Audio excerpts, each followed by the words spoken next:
Diabetes.org.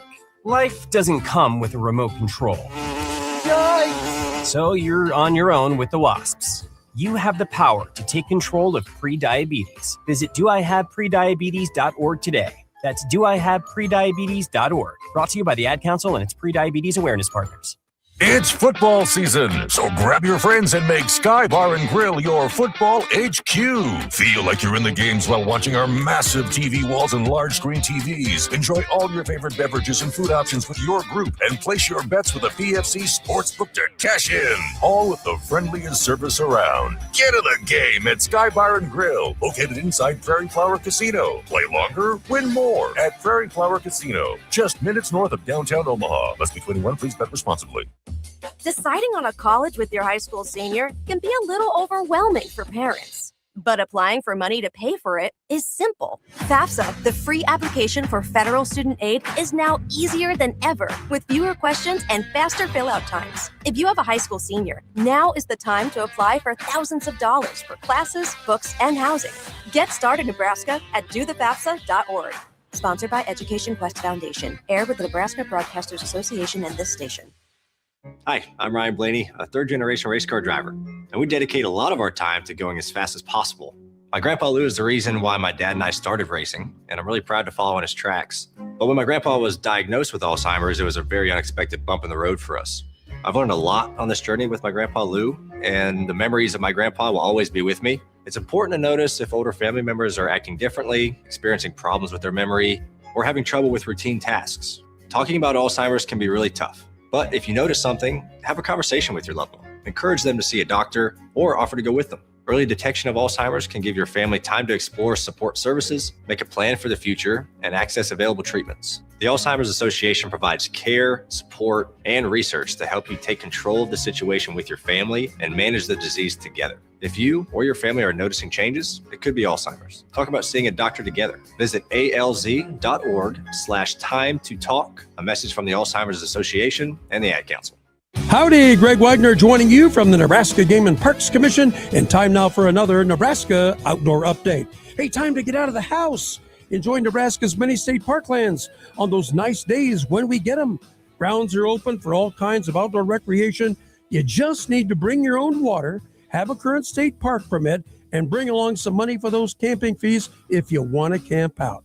I always say, park it in a park. By the way, you can get lots of information on the Nebraska State Parks online through the Game and Parks website, outdoornebraska.gov. Question: are you venturing outdoors this time of year? Ooh, if so, file a plan with somebody that you know and trust, telling them at least where you're going, when you're due back, assemble a survival kit, carry a first aid kit, tote your smartphone to record a voicemail location, and pack an extra set of warm clothing in a trash bag or a dry bag just in case. Please be safe out there. I'm Greg Wagner. Want to make 2026 your year of adventure? Book that trip and learn a new language with Babbel. Go ahead, make a resolution you can stick to. Now is the time. Babbel's New Year sale is here. Unlock all of the languages on Babbel with the lifetime subscription for 65% off. Just go to Babbel.com and start today. Babbel teaches you relevant words and phrases, so you can start speaking with confidence in as little as 3 weeks. And because Babbel's bite-sized lessons fit easily into your daily routine and are easy to remember, you'll be talking like a local in time for takeoff. Dive into the world of language learning content with Babbel's videos, podcasts, and stories from around the world, full of culture bites and language learning tips. Turn your daydream into a destination this year with Babbel. But don't wait. This offer ends January 15th. Get Babbel's lifetime access for less at Babbel.com. That's Babbel.com. Babbel.com. Email unsportsmanlike conduct on the Equitable Bank Zone Inbox with whatever is on your mind, from your hot takes to what you think is one. The Zone Inbox is brought to you by Equitable Bank. We take banking personally. We want to hear from you on the Equitable Bank Zone Inbox. When you're in the mood for a little change of pace, tune into Omaha's home for hits that rock. 101.9 The K with rock hits from the 80s, 90s, and 2000s. Plus, We're your home for all Creighton men's basketball games. 1019 The Keg. Hits that rock. We'll ring in the new year in New Jersey. Join me, John Bishop, this Sunday as the Creighton Blue Jays take on the Seton Hall Pirates. Pre-game coverage begins at 10 a.m. Tip-off is at 11. The Blue Jays, Sunday on 1620 The Zone and 1019 The Keg. 1620 The Zone. Live from 50th and Capitol Avenue in the Big O. Gary and Matt on 1620 The Zone. 1620thezone.com and 1620 The Zone TV. Now here's Gary, Matt, and Jim. We are back. We are back. Some of us are adults today. Some of us are in our childhood bedroom. Hope you missed us. Good morning. Happy New Year's. Happy Portal Day. Happy a pretty big game down at PBA. Okay. Happy New Year. Okay, for people that aren't joining us on Zone TV this morning, some of us are in normal spots to do the show. We didn't know we were going to do the show, and then we had a late change of plans. People are like, "Man, you guys got to be back. You got a lot of stuff going on on Friday." Yes, we do. So we are here for you for the next 4 hours, but we are split. Some of us are doing shows in normal locations, like my kitchen table. Jimmy's in studio. Matt is in his childhood bedroom doing the show. If you get to 1620 The Zone TV, shout out Kaner. Did you make your bed? I did make my bed because you came in the StreamYard immediately, and your eyes were pinned to the camera trying to see what was going on. I'm in my childhood bedroom today. At some point, we'll probably get my mom or dad on the screen giving me a coffee or something like that. I love it. Will we get a tour? Will we get a tour of the childhood bedroom in Skokie, Illinois? I knew you would ask. I already have 10 items pulled off last night that I will, when we come into every segment, I will show you a knick-knack that I found in my room. Because I'll tell you this right now. And you are already looking, and you can already see it. In 15 years, this room could be like a Chicago sports antique store. Okay, like there are so many niche items, and I'm literally staring in front of a wall that has a signature from Scott Pasednik, Brian Dunsing, and Todd Frazier. Okay, this place is. I never got into like the movies. I never got into anything else. It's all sports. This entire room is sports. Where's Mike? Is Mike in there anywhere? Jordan? No, yeah. I did not. I don't have any mic. I do have a Chris Bryant. I have a frame of Chris Bryant up there above in a Rockies jersey? My dresser. No, it's in a Giants jersey? No, it's him jumping up and down after the Cubs won the World Series. So I have a bunch of Stanley Cups in here. Like I think there's one right there. I have one there, and I have one. We'll get it and hold it for this first segment. All right, welcome in everybody. We are back. It is a busy day. We are nice. Okay. All right. How much alcohol have you drank out of that before? 0. I got these when I was 8. That's not the question he asked. That shouldn't stop you. Yeah. Have you not seen Society? Look how small this cup is? Do you think It's called a shot? It's called a shot. It's not even. It'd be half a shot. Yeah. All right. Welcome back, everybody. We kick off a new year. We're glad to have all of you. It is a busy day. Because we get the Final Four, the semifinals that we want in college football.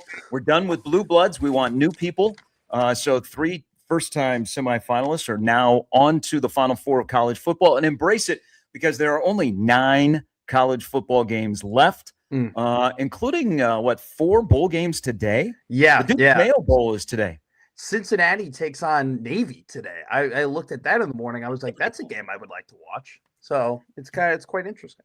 It is also, though, in college football, even though there are more games to be played and the semifinals are set, and the Big Ten looks really, really good once again. Yeah. Third time in 4 years, they have at least 2 teams in the semifinals.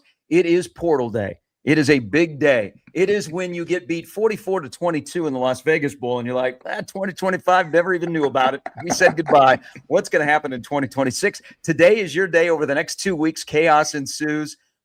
guys that either are coming back, going into the portal, scheduling visits, all of that stuff is happening. It already is busy this morning. You don't even have to ask. Yes, I have already broken down film of Chambliss, McDougal, and White from San Diego State, who played for now Nebraska defensive coordinator Rob Arich. I've wondered, damn, is Ben Bramer going to come to Nebraska, or is he going to go to Iowa? It looks like he's going to go to Penn State. This is a bad day for Iowa State fans because you're going to see how good your roster was with Matt Campbell, and that the poverty program that can't afford to keep players or hire a well-known coach.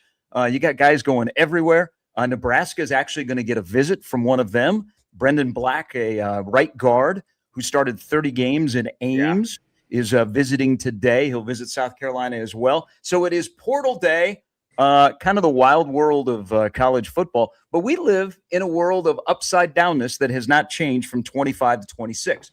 Because what if I told you that we are now on to basketball season in Tuscaloosa, and it is still football season in Bloomington, Indiana, and Nebraska-Michigan State basketball tonight at PBA is being talked about nationally. And, oh, by the way, Nebraska basketball is a 1.5-point favorite against Michigan State, a team that is ranked higher than them. Welcome to the first Friday of 2026.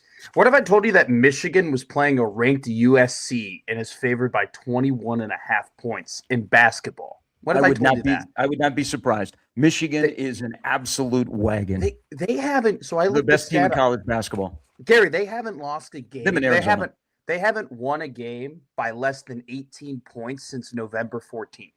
Okay. The last time that they won a game by less than 18 points, it was a 6-point victory over TCU. They're insane. It's crazy. Sports are fun. This is what happens when spending money is legal.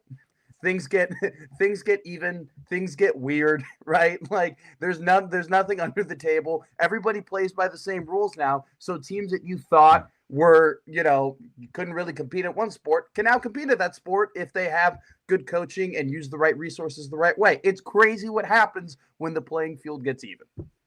It does. There's a lot of SEC in there. I feel that. But the SEC gave us a banger last night. If you stayed up to watch the Sugar Bowl, Ole Miss upset Georgia in just a great football game that Georgia tinkled down their leg when they were up 21-12. And all of a sudden, Kirby Smart thought after running the ball on first down, let's throw a couple of passes. They had to punt the ball away. Ole Miss got back into the game, but what a great game. And Ole Miss, F you, Lane Kiffin, says hotty toddy in the SIP. Ole Miss is on to the semifinals, and I think that's the best story of the four, is that Ole Miss, with a Division II quarterback in Trinidad Chambliss, who balled out last night. Both of those quarterbacks played really well. I don't know how Gunnar Stockton got up after he got crushed on a hit. Then you have a head coach. This is his first month as a head coach, and he's now in the semifinals of the college football playoff. And then you add on to that, they've got all of this wildness of coaches who are either in Baton Rouge or they are in Oxford that are trying to win a football game. And the portal begins today. I think that's the biggest surprise and best story going is what Ole Miss is doing. And last night they beat Georgia. So we have the SEC, the ACC, and 2 Big Ten teams. And we will have a Big Ten team in the national championship game once again with a possibility to win it for the 3rd straight year. And that might be the team that used to be a basketball school because IU looks really, really good. No surprise. Well, it's funny. Like, what if I told you that there was a better story than Indiana football being like dominant against Alabama, beating them by 35 points? Like in all 4 teams kind of have improbable stories, and not improbable, but interesting stories in a way, right? Mm-hmm. Like Indiana, it goes without saying, the turnaround Cignetti's had. What you brought up, Ole Miss, the fact that their coach says, "See ya, I'm going off to greener pastures." And they're still able to beat a team that they had lost against earlier in the year. And then, by the way, Georgia was playing better football heading into this game than they were in the first Ole Miss game. And then, like, Miami barely got in. Miami barely got into the playoff. And they go ahead and they beat Texas A&M on the road. And A&M was a really good team. And they beat the team that was dominant all season long outside of the Big Ten championship game. And then very quietly, very sneakily, you have this young Oregon team that a lot of people thought, hey, they're going to be really good this year, but wait until they get all the guys back next year. They look like they're prodding to be like the future dynasty of college football. And so, I mean, this is this is kind of what the playoff brings and everything. It's just compelling stories instead of Georgia's great, Georgia's in it. Oh, Ohio State's great. Oh, Ohio State's in it. Oh, Alabama's great, Alabama's in it. No, like these are 4 teams with great stories that you're so interested in. This is what we wanted. When the playing field leveled, where everybody could spend money and guys chase a little bit more money, they chase the NFL, all of those things. We wanted less blue bloods just dominating the landscape and more new teams. And I love this field of 4. Now, from the standpoint of the Big Ten, because we have to welcome Nebraska into the conversation. Yeah. 6 different teams out of the Big Ten have made it to the semifinals over the last couple of years. One of those is not Nebraska. That's 6 different teams in a conference that I think you're dumb. I think you're just ignorant. And I think you need to get out of the South if you're going to continue to push on everybody that the SEC is the dominant conference, because the Big Ten has surpassed the SEC. And now they're just figuring out how much of a gap there's going to be between the Big Ten and the SEC. Listen, everybody can spend money. The Big Ten wants to spend money. They have programs that have money. They're going to continue to spend money. And that gap between 1 and 2, that's going to start to grow. So you're absolutely a dumb person if you want to sit here and push the narrative of the SEC is better than the Big Ten. Back-to-back national championships, and the Big Ten is rolling right now. Now, from a Nebraska perspective, gets a little bit uncomfortable because where do you fit in the landscape? We'll spend some time today. Big Red Overreaction was what you think it is, or you think it was supposed to be after that loss in Vegas. I know people are on to 26. I think there's some lingering things from 25 that you won't figure out until you play Ohio on September 5th. But today is like a reset. But if you're in the Big Ten, and I'm look at Minnesota, Parrish is in the portal. I know. That was a huge pickup of high school to keep him home at Minnesota. He's now in the portal. People are going to be very active in the portal. Nebraska, of course, is going to be active in the portal. And I truly believe that Nebraska will have some wins in the portal. What do they do with those wins? That's a whole nother story. But here's one of my New Year's resolutions. I don't know if you're are you a New Year's resolution guy? I am. I only do one. I only do one a year, but I legitimately focus on it. I legitimately hammer. And I probably forget about it. What is your New Year's resolution this year?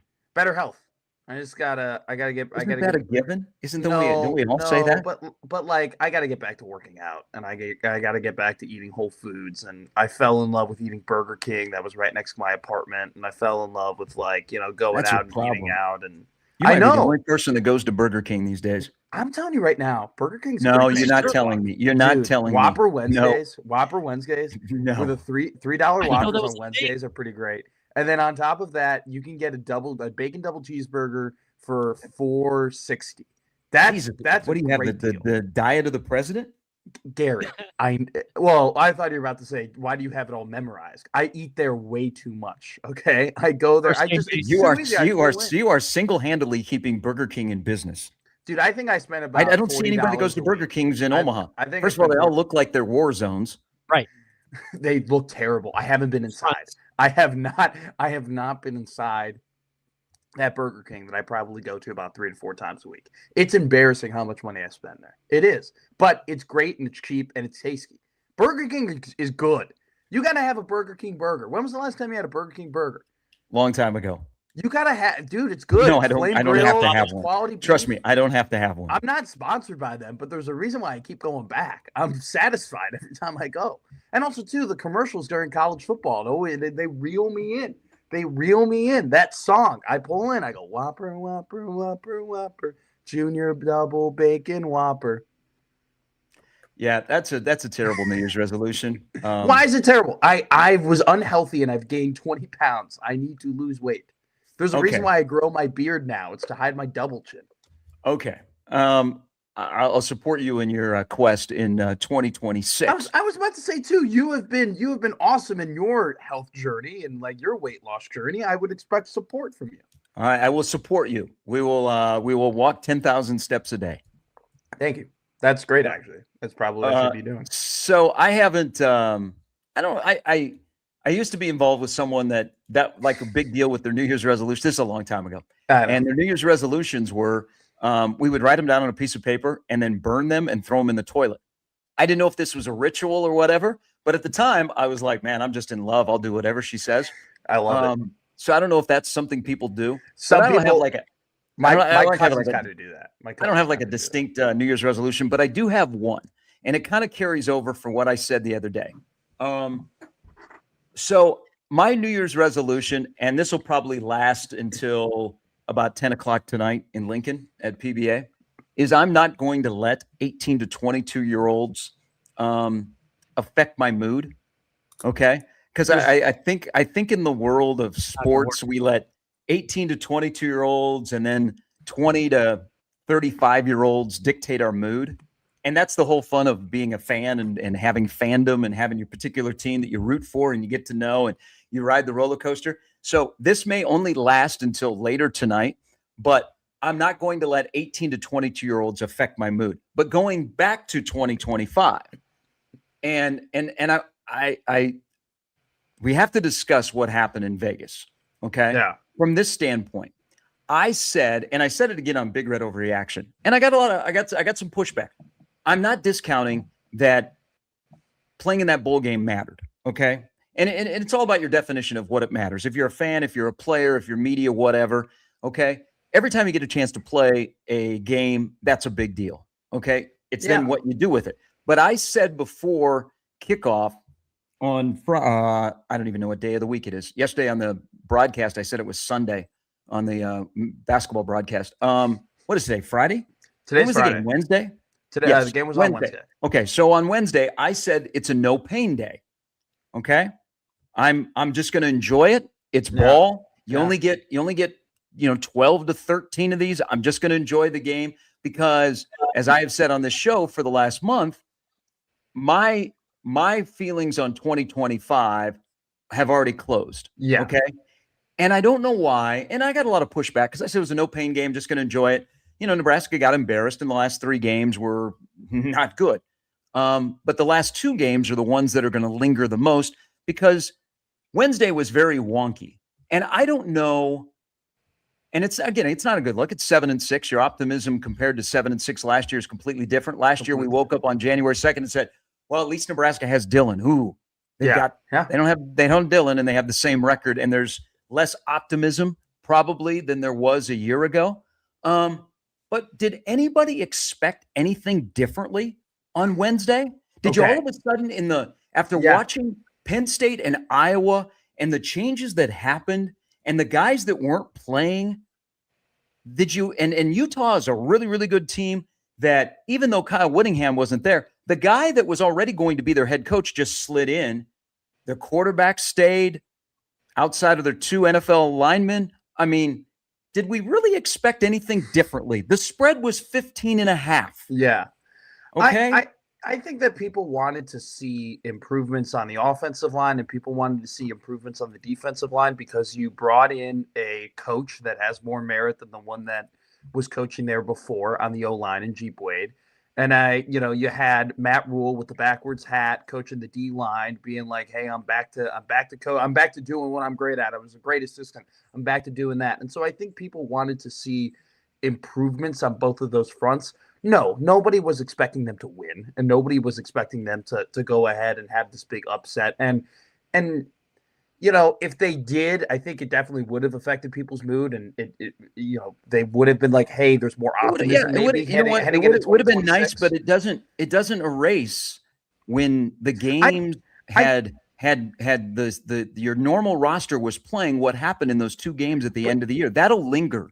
Sure. That'll linger into 2026 for me. You could have seen Nebraska was the same team against Penn State and Iowa and really the whole season that they were against Utah. They get off to a good start. The first 2 drives are scripted. They score, and then reality comes in. I saw it coming. So I'm not affected. It doesn't affect me any differently what happened on Wednesday. I totally hear what you're saying, but I don't think like it's never fun to see your team get their ass kicked. It just isn't. It just is never. Whether or not you expect it or not, whether or not you walk in being like, "Hey, they're probably going to lose," or "Hey, they're probably going to get the ball pounded in on them," it's never fun to actually watch it occur. And I think that's what. That's fair. That's fair. Yeah, I don't like having my ass kicked. Yeah, they were like, this sucks. This continuously sucks. And I also think, too, you've had a coach for the last 3 seasons that says, hey, 15 practices, bowl practices. They're really important. This program has lost so many practices because they haven't made the bowl. Well, you had all those practices. You didn't tackle in the last 4 of them, right? Heading into the Vegas Bowl, and you showed basically no improvement. And I think that's the problem, Gary. That's been the problem the entire year, because what Utah did against Nebraska isn't what Iowa and Penn State did against Nebraska. It's what Cincinnati did to Nebraska. Wait. In this regard, it's a little bit similar to what Cincinnati did to Nebraska in the quarterback run game and the quarterback mobility game. And the fact that Nebraska, through all that time, still hadn't figured out to stop that and hadn't made the proper adjustments and hadn't made the proper improvements. That's what makes everybody mad. And that's what makes me mad. The fact that nothing had gotten better throughout the entirety of the year is the most frustrating part. Yeah, I mean, I've said this for a while. Unfortunately, this season, Nebraska is very similar to the team that played at Arrowhead. Okay. Yes. And you have to fix that. And that's back-to-back years of 7-6. And we'll talk about Rule and his staff and things that have to move forward, because all of the faults of Rule and even the strengths, I saw a blueprint the other night watching college football that possibly with what Nebraska is going to try and do over the next 2 weeks could be a ripcord moment for Rule to kind of reset. But look at how they approach this bowl game. And this is why did you expect anything differently? And I get what you're saying about, hey, they brought in an offensive line coach. But come on.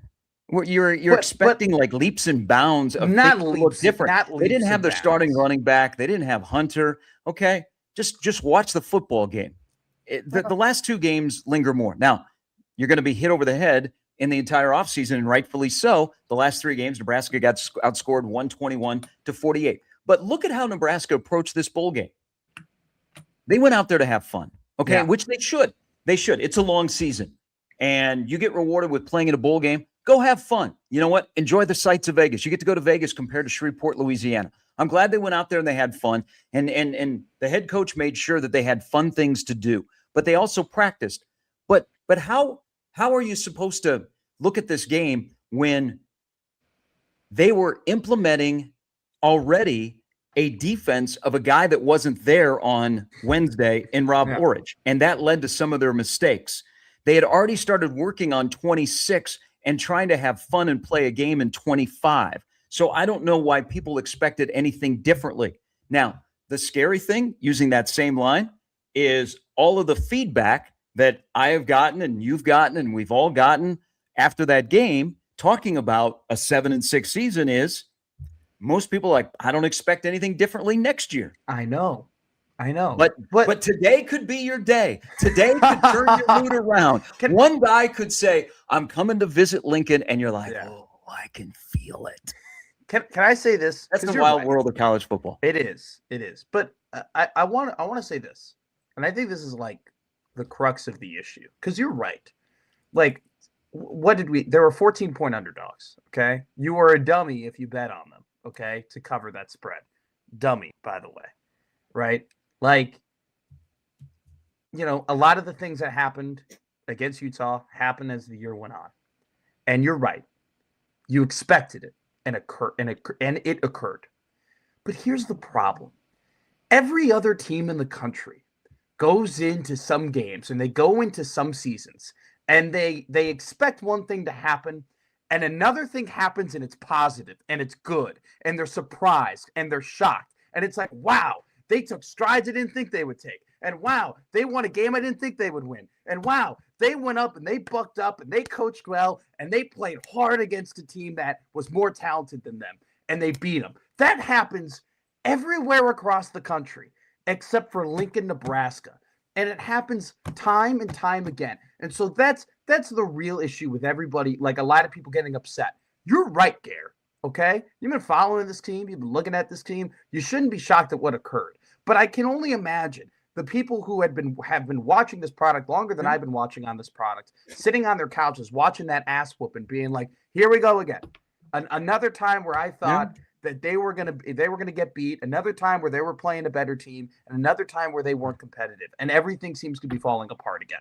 That's where I have a little sympathy in that regard. Here in this whole conversation, and I mean, you're probably, and then there's nothing they can do between now and the Ohio game in September, because I think as you enter year number 4. And we need, and I hope people police us, and we need to be better in the media of just, you know what, probably going to fall on deaf ears. Okay. Because you feel like you've been hoodwinked a little bit. Yeah. At the end of the day, it's an average football team.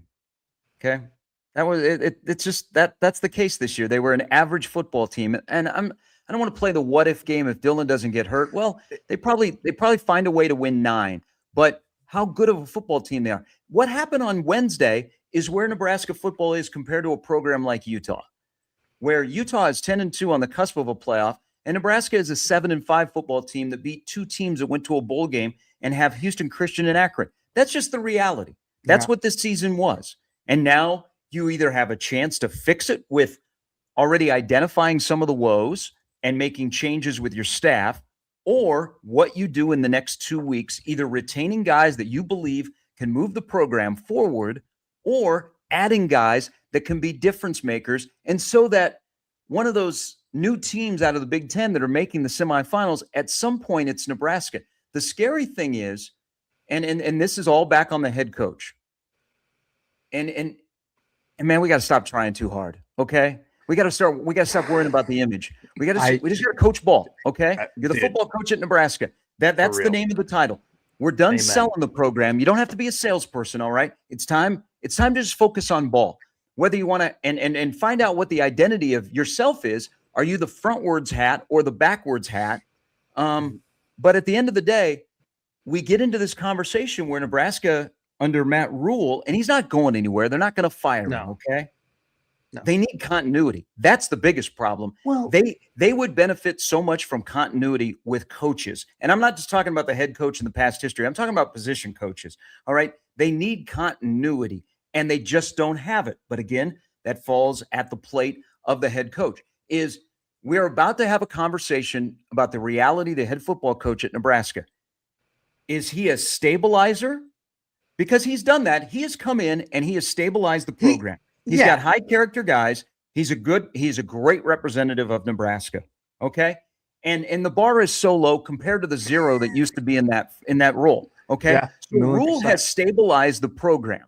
But now we ask the question, is he just a stabilizer that leaves a great job for the next head coach at Nebraska? Or is he a guy that has stabilized and he has the tools in the toolbox to then move the program forward to be successful and meet the standard that we all have? I mean, we're all in it. We all want the same thing. Whether you're a coach, whether you're a player, whether you're a fan, whether you're media, we want good football. We want significant wins. We want to win games that matter. And now you go, I'm a stabilizer. Now can I make the transition to I can move the program forward and I can achieve success? It took me 3 years to get there. Here we go.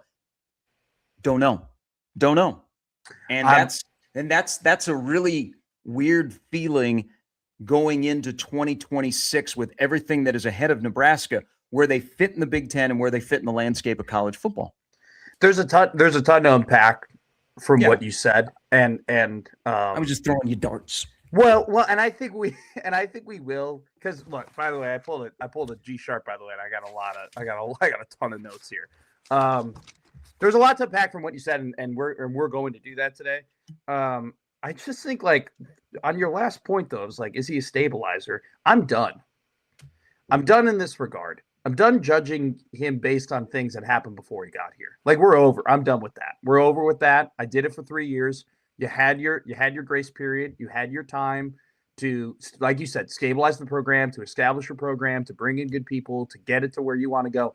Now I'm done with that. I'm done saying, hey, it's better than what it was. Like, okay, 3 seasons have gone by. I've said that. I'm over that. I'm done. We are now judging you. We are now basing our opinions on how do you look compared to the rest of the field? How do you look to everybody else in the Big Ten. We are now judging you on the same standards that everybody else is going to be judged on. And I think that is how Nebraska is going to move forward, because it's just like, I'm just sick and tired of the whole, hey, we got our ass kicked again, but you know what? It's better than the other guy that was here. Like, no, I'm over that. I'm officially, I'm past that. I wish he would have said after the game. And, you know, I mean, it's almost like a guy's going through a midlife crisis. He was in lost. his football life. Yeah, he that was just lost during that press conference because his program is lost. Okay. They don't have an identity on the field, and they don't have an identity with how they're building the roster. Are you building the roster through high school and you're developing them through that? Or are you now going to build your roster through the portal, where you go and you get all of these different dudes and you spend all this money because you failed in the past with developing your high school recruits? They're lost. I think your answer, you in the course of your comment, you answered your question. You know, I look at, and I tweeted this out. There's a lot about the portal, and Nebraska's. I do think Nebraska in the next 2 weeks will be successful in the portal. I think they will get some difference makers, and I think they will get at least one all-conference guy. Okay, and they have been better hitting on portal guys than they have their own guys out of high school. But Nebraska is a developmental program where your crux of what you do is high school players. And I look at guys, our eyes don't lie. We can judge the really good players on this roster and then the gap between some other guys on this roster. But guys that leave the program and join the portal, and we'll hear of a few today. You hope over the next couple of days there's not like a huge surprise where you go, ooh, of somebody who's on your list that you want to retain. Is where do guys that leave Nebraska end up? Do they go to fellow Power 4 programs, or do they go to Group of 5, or do they go to FCS? Yeah.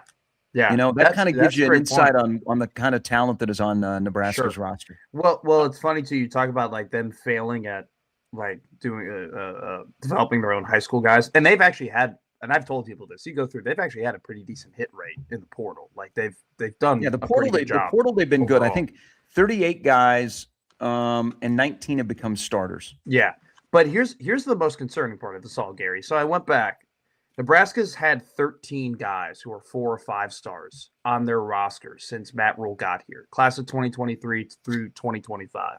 Okay, now 6 of them were the class of 2025. They're TBD, right? We don't know what's going to pan out. Here are the other 7, though. Malachi Coleman transferred to Minnesota. Prince Willem Monmielen transferred to Ole Miss. Roger Grandy's in the transfer portal. And Dylan Raiola's in the transfer portal. Your 3 other guys are Carter Nelson, Grant Bricks, and Preston Talmua. None of them have made career starts at Nebraska. Okay? That's the issue. Okay? There's 13 guys that you could consider blue chip prospects that they've gotten from high school. None of them have either contributed or still on the roster who have contributed. That's where your problem starts. That's where the S starts to hit the fan. Yeah. And that's where a conversation becomes, is Pat Stewart more important than Matt Rule? Yes. Who is the GM that we don't know a lot about because he hasn't really talked to the media, but he has so much power over the chaotic next 2 weeks in helping build this roster to hand it back to Matt Rule. It's wild. Welcome to college football, everybody. All right, we have lots to discuss. Brett Ciancia is going to join us coming up at 8. It is a monster game tonight at PBA, the first top 15 matchup. The 2 teams on the floor tonight at PBA, 8 o'clock. The place is going to be upside down, sold out for many, many weeks. It's Nebraska, Michigan State. Huskers are a 1.5 favorite. Big game Wilson Moore will join us coming up at 9. We are back. Lots to discuss. We have a lot of college football to talk about. Week 18 of the NFL season. And, of course, it is Portal Day. Everybody keeps refreshing. What are you seeing?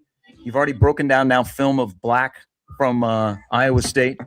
He's 6'4", 320, right guard. Have you read Max Olson's top 25 guys in the portal yet? That article came out at about 5:30 a.m. today. You should go ahead and give it a read.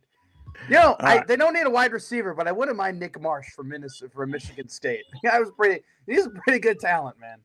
All right, we're off and running. The whole crew is back together here on J2. There's Matt at his childhood home in suburban Chicago. I'm in the office. Jimmy's in studio. It's Gary and Matt on 1620 The Zone.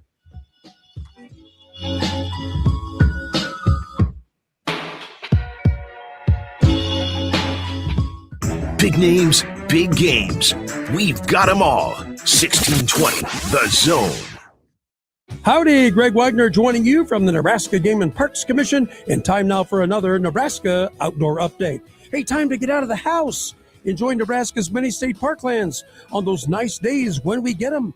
Grounds are open for all kinds of outdoor recreation. You just need to bring your own water, have a current state park permit, and bring along some money for those camping fees if you want to camp out. I always say, park it in a park. By the way, you can get lots of information on the Nebraska State Parks online through the Game and Parks website, outdoornebraska.gov. Question: are you venturing outdoors this time of year? Ooh, if so, file a plan with somebody that you know and trust, telling them at least where you're going, when you're due back, assemble a survival kit, carry a first aid kit, tote your smartphone to record a voicemail location, and pack an extra set of warm clothing in a trash bag or a dry bag just in case. Please be safe out there. I'm Greg Wagner. Hey Novas Nation, it's Merritt Beeson with your Omaha Supernovas. It feels incredible to be back in Nebraska, a place you make feel like home. Join us Thursday, January 8th at the CHI Health Center as we take on the San Diego Mojo and begin our chase for another championship. You'll see my first match in a Supernovas uniform along with a world-class roster stacked with MLV champions, Team USA standouts, national title winners, and All-Americans. Get your tickets now at supernovas.com. I'll see you at the CHI Novas Nation. I'm Omaha Athletic Director Adrian Dow, and I want to introduce you to 3 Omaha schools that are playing a vital role in keeping our community strong. We serve nearly 600 pre-K through 8th grade students, most of whom come from disadvantaged neighborhoods. These students receive a values-based education with the family support they need. I'm a proud member of the CUES Fund Board, which supports the CUES school system. To learn more, go to CUES Schools, that's CUES schools.org.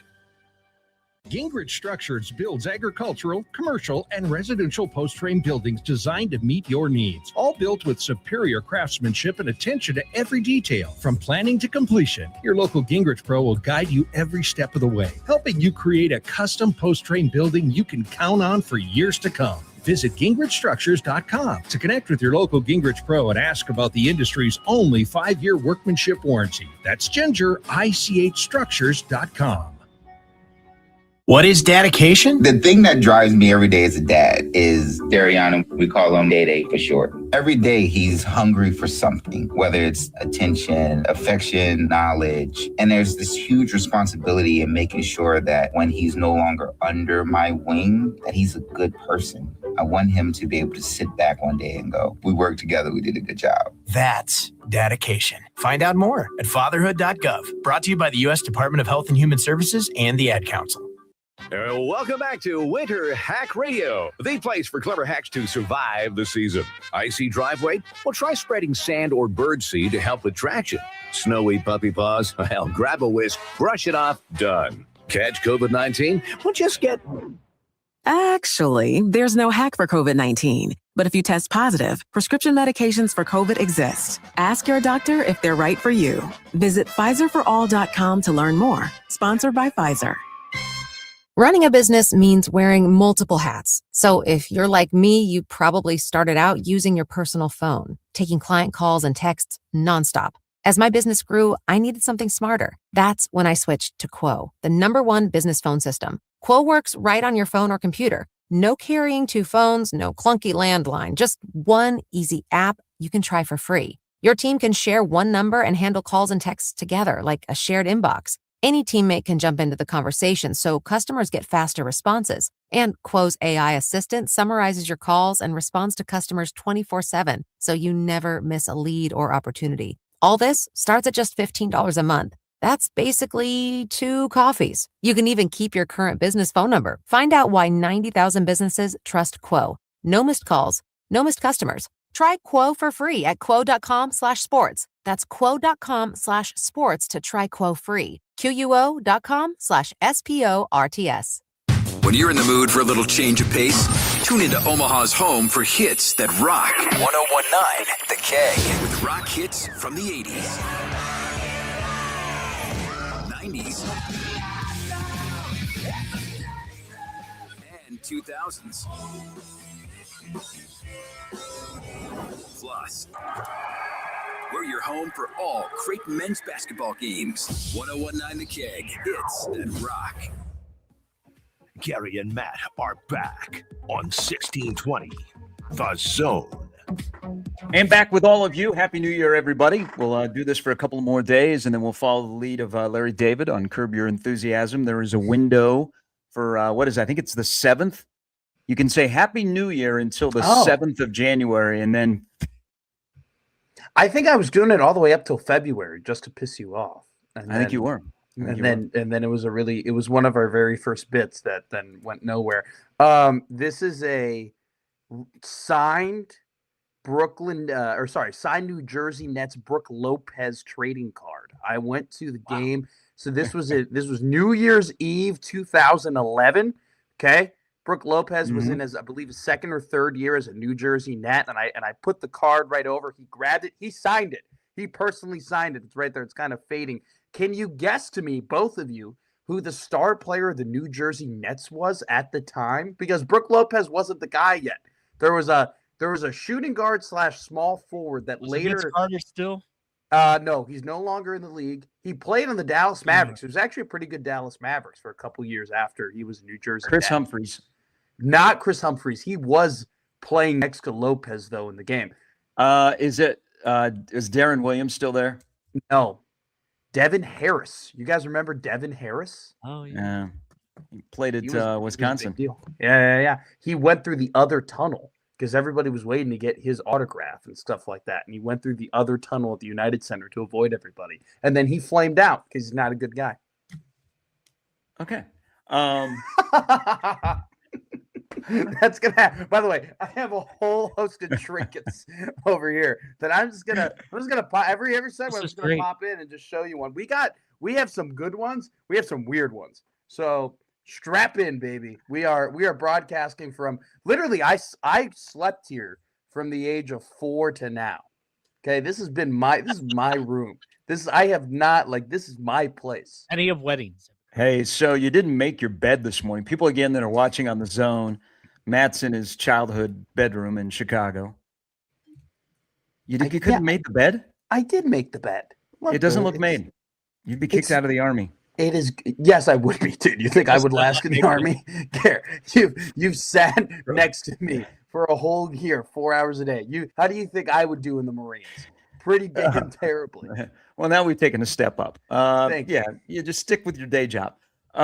Pete Nakos has a day job on 3. This is going to be a wild thing for the portal that opened up last night. They think in the next couple of days there'll be 5,000 players in the portal. That is crazy. Well over 5,000. We'll wait to see. I think keep an eye on more guys saying they're coming back to Nebraska.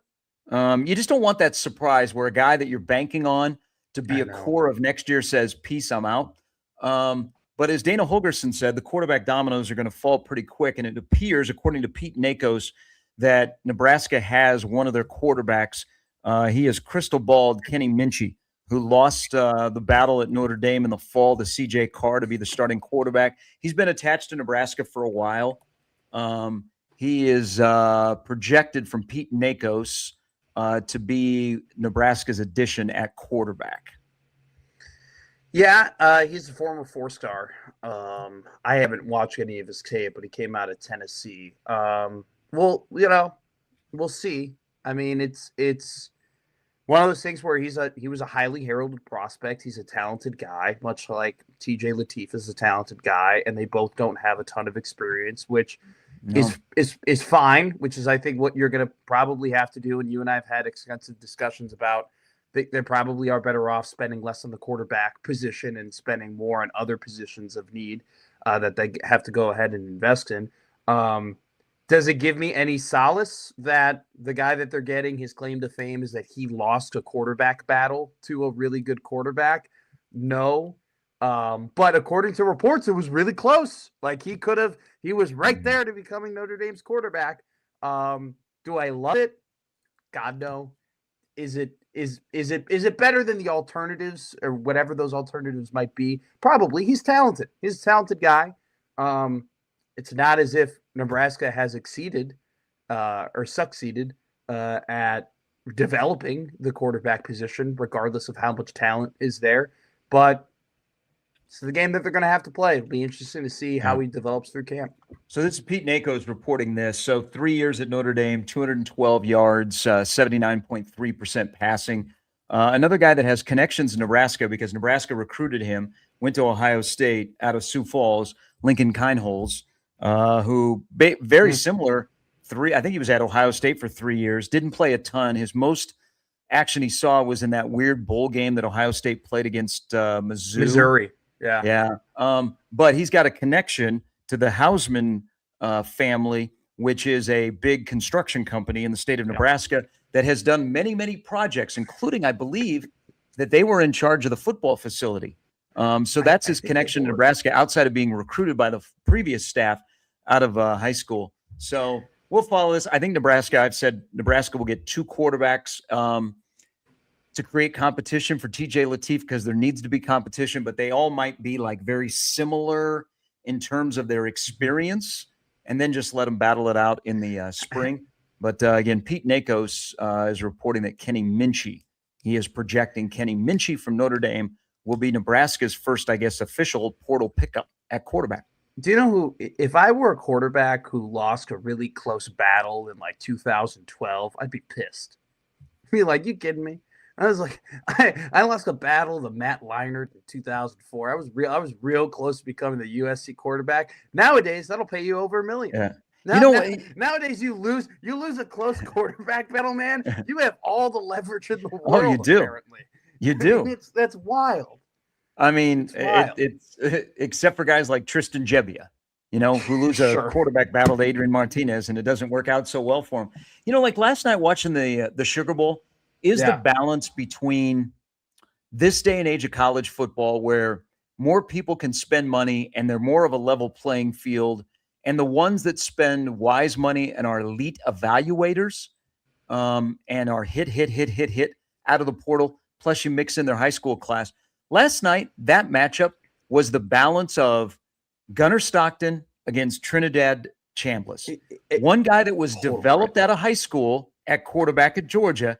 The other one was a portal guy from a very good Division II program in Ferris State. See, it's the balance of your image of a roster. Like Oregon's roster, I love Oregon's roster because that is built in the image and the personality of Dan Lanning. It's look at Cignetti. Yes, they have a plethora of portal guys that either followed Cignetti for multiple years or he has hit. I mean, his 2 quarterbacks have been from Ohio, Cal, and he might get Hoover from TCU, which would be very, very scary because he would be ideal in that current offense. It's the balance of developing your own or getting the portal. Is the portal a supplement or is the portal a savior? And that's kind of, I think, where Nebraska is as they approach 2026, is the portal, which they've kind of looked at the first 3 years as a supplement. Now the portal has faded into it's going to be a savior, or you hope it's a savior. Yeah.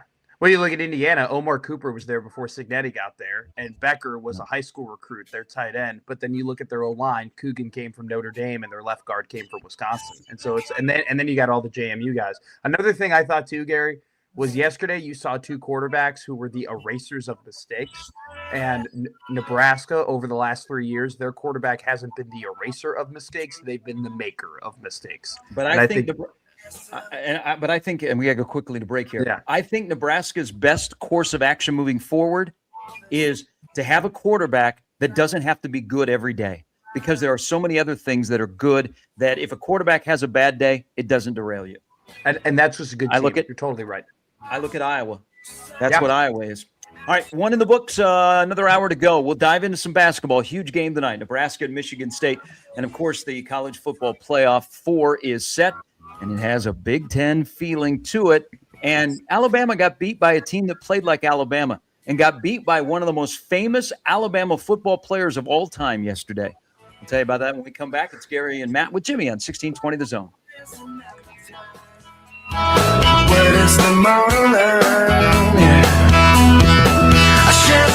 Live from the Host Coffee Studio, this is 1620 The Zone. 1620 The Zone. Traffic. From the Plum Ride Time Saving Traffic Center, Happy Feel Good Friday. No accidents to report in the Omaha area. Overall looks to be clear across the metro on this Friday morning. So if you're just leaving for a commute, I wouldn't expect many delays. Make sure to keep your seatbelts buckled and eyes on the road. I'm Jake Janisek. The time is now. Lincoln Marathon and Half Marathon registration is now open, and prices are rising. The sooner you sign up, the less you pay. Set the goal, start training. Register now at lincolnmarathon.org. Race day is May 3rd. Jumpstart your January. Just 26 cents pays your first month. Get the furniture, appliances, electronics, or even tires today, and no credit is needed at Ace Rent to Own. Ace Rent to Own, where we make friends. Equitable Bank. We take banking personally. EquitableOnline.com. $5,000. That's the average amount of money people in the U.S. are now spending on gas in a year. $5,000. That's crazy. If you drive, you have to download Upside, the free app that gives you cash back every time you get gas. That's right. You can earn real cash back with Upside just by buying the gas you're already buying. You can literally start earning cash back today. I use Upside every time I fill up, and I've already made around $300. You're putting gas in your car anyway. Why not get real cash back? If you like free money, download Upside. I'm saving the cash I earn from using Upside to help pay for a vacation later this year. Download the free Upside app now to earn cash back every time you buy gas. Use promo code HEAT to get an extra 25 cents per gallon on your first tank. You can cash out anytime right to your bank, PayPal, or a gift card for Amazon and other brands. Just download the free Upside app and use promo code HEAT for a 25 cents per gallon bonus on your first tank. That's code HEAT for a 25 cents per gallon bonus. The Lowe's Closeout event means the final savings of the season are here. It's your last chance to get deals on seasonal decor, tools, flooring, and so much more. Refresh your home, check off your project list, or simply stock up on the brands you trust. Shop now to grab amazing deals before they're gone. Lowe's, we help, you save. Valid through 1/7. Selection varies by location. While supplies last. I'm Connor Happer. Join John Bishop, Josh Peterson, and myself for the Creighton Athletics Hour, talking all things Blue Jays each week. It's the Creighton Athletics Hour Wednesdays, starting at 6 o'clock, only on 1620thezone.com, your Zone mobile app, and 1620 The Zone. I'm Omaha Athletic Director Adrian Dow, and I want to introduce you to 3 Omaha schools that are playing a vital role in keeping our community strong. We serve nearly 600 pre-K through 8th grade students, most of whom come from disadvantaged neighborhoods. These students receive a values-based education with the family support they need. I'm a proud member of the CUES Fund Board, which supports the CUES school system. To learn more, go to CUES Schools, that's CUES schools.org. KOZ and Bellevue, Omaha, Council Bluffs. This is 1620, The Zone. And we're back. Gary and Matt on 1620 The Zone. All right, wrap your arms around this. We're closer to 2050 than we are to Y2K. That's tough. That's tough. Happy New Year, everybody. Welcome in. Where you been? Already an hour in the books. Good discussion. A little football. And it is okay. I don't think, Jimmy, can you make out the signature? Can you make this out? This ball is from 9. Whoa, Jimmy, good job. I saw an E, and I was like, it's got to be either Ernie Banks or someone else named Ernest. So. This is a ball. Let me read you this ball. It's gifted. This was gifted to me from my father. My father's name is Mike. It says, "To Mike, the best, Ernie Banks, Chicago, 1988." Right there. This ball has been in this little case for literally the like over 40 years. They're over 30 years at this point. So this is one of my prized possessions, and a signed Ernie Banks ball. It's tough. It's really cool, Gary. I'll show you. Can't really see it in person, but it just straight up. It was no signature. It's just him cursive handwriting, just ERNIE. Banks. So Mr. Cub, was that at the first night game in August of 1988? Ooh, great call. I can ask. I can ask the man during the break. Is the family up down the hall? Is the family up? Like, are they around the kitchen table watching us? No. So just a room away from where you are. Dad works remotely mostly, and he starts Okay. working around 5:30. So he's been up, and then Mom will get up probably in the next half hour. Wow, your mom sleeps in. Well, because she's a teacher, and so on Yeah, but her don't they breaks. usually are in school by now? No, Or headed to school? No. She goes back on Monday. So Oh, this okay, is- that's she's, fair, yeah. she's firmly in winter break. So All right, she she's deserves to sleeping sleep in. I hope you've pampered her. She did. Oh, big time. She did wake up at 5:30 though, and like knocked on my door. It was like, "Wake up!" And I'm like, "I'm up. I'm good." You're gonna be late to Aw. She'll probably, but she'll Aw. like officially get up in another half hour, and I'm gonna need it because she's gonna have to make me coffee. Because I did the coffee here is rocket fuel. It's the Cafe Bustelo espresso Cuban coffee. It just, man, you take off on a rocket ship. It's great. It's incredible.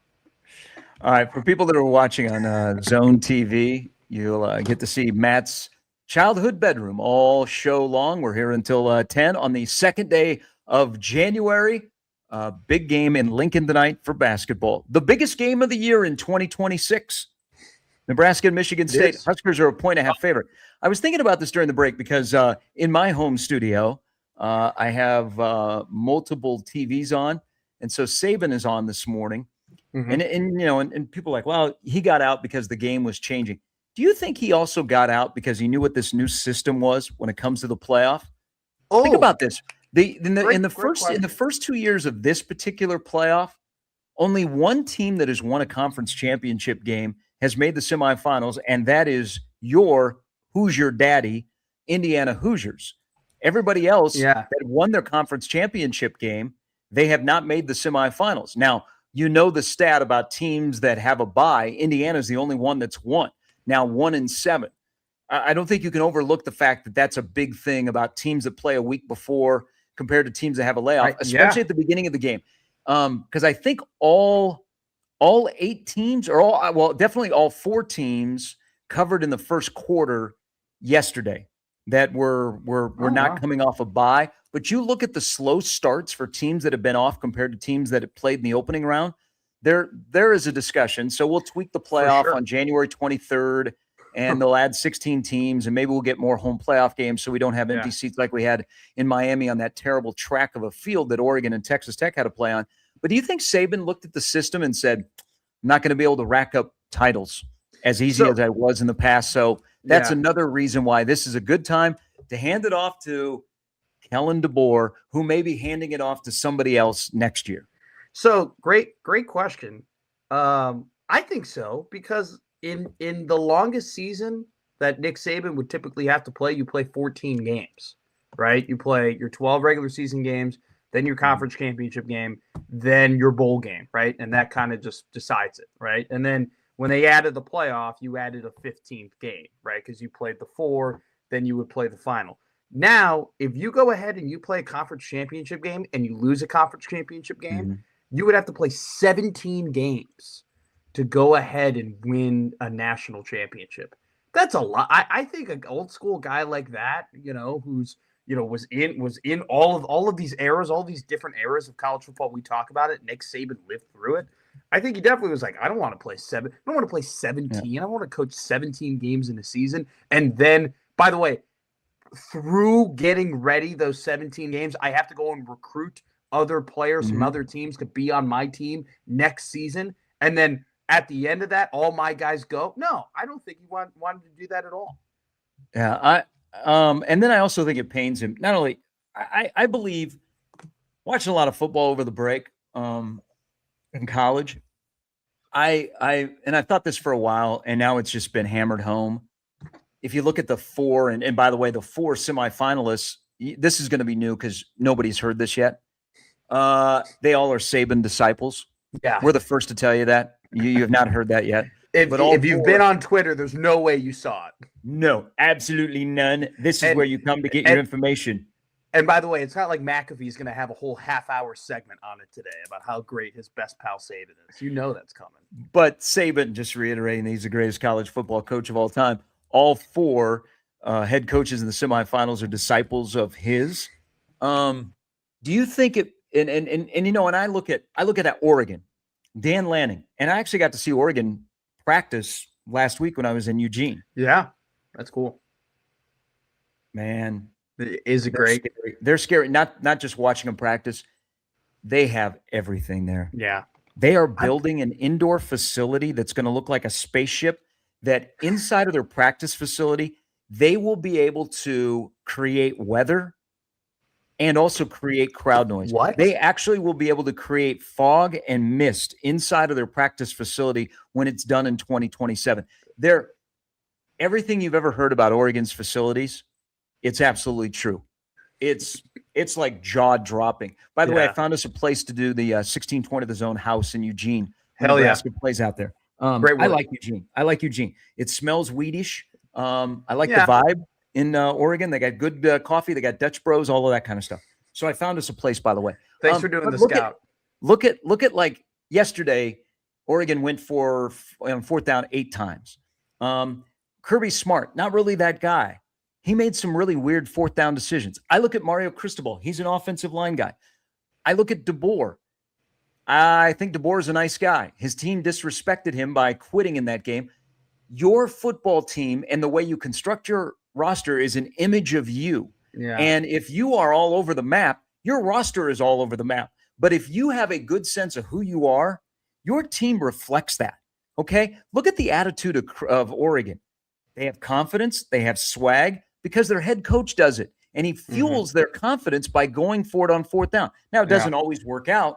But, Lanning is walking on the tightrope. Look at Cignetti. Cignetti is focused, okay? Cignetti might, to others, be an absolute D-bag, but you know what? The man can coach, and he's got this steely focus, and his team plays the same way. I know there's a big discussion about Indiana and the portal and, Cignetti and what he's done. You have to ask the question, is Cignetti a better GM or head coach? Because GM, you could go, oh, look at how he's constructed that roster. I look at the clean football that Indiana plays because Cignetti is clean, okay? He doesn't have like all these skeletons. He's pretty like, they got a plus 18 in turnover margin. They are great on third down, okay? They do all these things that fundamentally they're really good, and you can tell that Cignetti is a good fundamental person. So I think coaches, your football team reflects your personality, and when I look at Alabama, I think DeBoer's a nice guy, good football coach, bad fit there. But do you think back to Saban? Do you think Saban, and I'm sure that he's going through it this morning watching his team get beat 38-3, and the fact that they put out that tweet about kicking a field goal? Sad trombone. Do you think it pains him and Alabama fans even more that basically Forrest Gump beat them yesterday? Yeah. I mean, I think Mendoza is Forrest Gump. Maybe Mendoza, the best comp is Andy Bernard. That's a good one. But Alabama got beat by somebody that plays Alabama football better than them, and they essentially got beat by Forrest Gump, who is the Hoosier quarterback.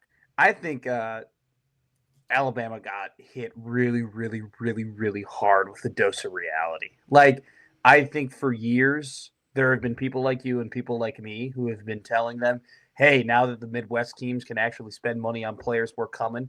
Hey, this is the field is opened up and there are more teams for you to compete against. And I think that Alabama and Alabama fans have kind of been stiff arming that a little bit, being like, no, we're good.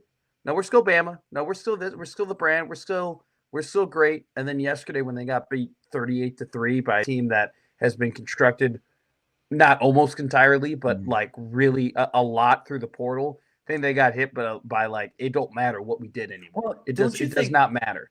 So kind of the point you made, didn't legacy hit reality in college football yesterday at the Rose Bowl? Big time. Like that's exactly what happened. It is honestly, I'll go as far as to say this, and it's gonna sound dramatic, but I think it's the truth. Yesterday was kind of the passing of the torch of one era of college football to the next era of college football. Indiana beating Alabama that way was kind of the passing of the torch of like, hey, we're going from the traditional blue blood era where you have these 9 teams who have been great for all these decades, and usually one of these 9 teams is going to be the team that wins the national title. We went from that era to now this era, which is it's anybody's game. everybody's got money, and you got to find a rich dude or a rich girl, and you got to grab them and hold on to them. And hopefully they're going to give you enough money. And then you got to take that money and you got to find a good coach. And that good coach has got to go around, evaluate talent, develop talent. I think yesterday was the signification of, hey, we have moved on. Yeah, and there are some that are going to adjust, but like Georgia, for example, Georgia had that great 22 defense, which basically that defense went to the NFL. Yeah. And because now things are more spread out, they're not able to stockpile defensive guys like that. And kids chase money rules. So they chase money and not necessarily winning programs that have an NFL history. And I think Georgia is one of those teams that's fighting it because now you're starting to get a little bit further away from that demolishing of TCU in the national championship game. And where I think college football is changing. And this is, if you didn't know it already, go back and watch Miami, Ohio State. This is a trenches game. There's going to be some quarterbacks that are out there that are well known, and Dylan will be one of them, that'll get paid a lot of money. But college football to me is a trenches game. Look at the games this weekend that were, I guess, were played Wednesday and Thursday. They were won in the trenches. Yeah. So it has shifted where the defensive and offensive linemen are more spread out because they're getting paid. And so Georgia can't stockpile. Just look at yesterday, for example. I think Miami, Oregon, Texas Tech, and Indiana all have better defensive lines than Alabama, Georgia, Ole Miss.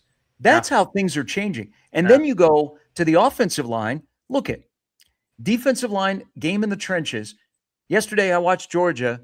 They have 5 blocking against only 3, and a free man still gets free. I mean, Georgia, because of the way that the field has leveled out in terms of linemen, Georgia's got to fix that. But I think where college football is starting to even out even more isn't the quarterback. I think it's guys in the trenches. The defensive linemen and offensive linemen are starting to make their way across the country, and that's starting to elevate programs that didn't have a shot. All of a sudden, they can win a trenches game, and Miami can beat Ohio State and just take over the fourth quarter with their offensive line, and you go, okay, that's where we're going. So that's when I look at what Nebraska is about to do is trenches, trenches, trenches. It's a trench game. It's not just a Big Ten thing. I think it's a college football thing. And to add on top of that, right, you're spot on. The depth is transferring, but also there are now some really great players that were on teams that wouldn't really win a lot of games or didn't really matter, and now they have great seasons, and then they go ahead and they transfer to a good team that's going to contend. Like, look at David Bailey, right? He was playing at Stanford. In the past, David Bailey just stays at Stanford, becomes a top, draft pick. He goes to the NFL. It's whatever. Can you imagine if Khalil Mack out of Buffalo, had a season, and then they go and Georgia's like, hey, Khalil, you want to come and play for us, or Louisville or some team in the ACC or whoever goes ahead and gets a player like that? Like that's what happened. That's what's happening. You're right. The depth is leaving some of these SEC teams, but the cream of the crop of the smaller teams are going to other programs and playing really, really big roles. And so and also too, have you ever seen an Indiana offensive line that is way better than an Ohio State offensive line? Have you seen that in your lifetime? I don't think I have. I mean, you're spot on. It's the trenches. It's been the trenches, and Indiana's great at it. So this is where, as we are embarking on Portal Day, and Nebraska is getting a visit from an Iowa State offensive lineman who is experienced. Nebraska needs to get experienced guys. Right? Guys that have come from winning programs. Brendan Black is going to make a visit today and tomorrow at Nebraska. 30 starts at Iowa State, started at right guard, 6'4", 320 pounds. That's a confirmed visitor.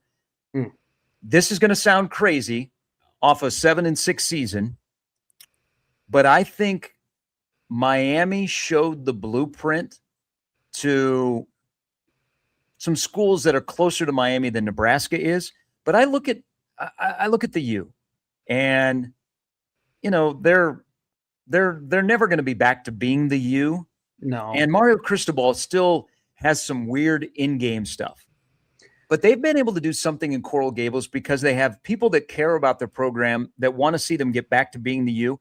They've invested money. So they've done well in the portal. They've also done well in high school. But that also means spending money to get high school recruits. Okay. Yeah. The money is not just for the portal guys, it is high school recruits and retaining.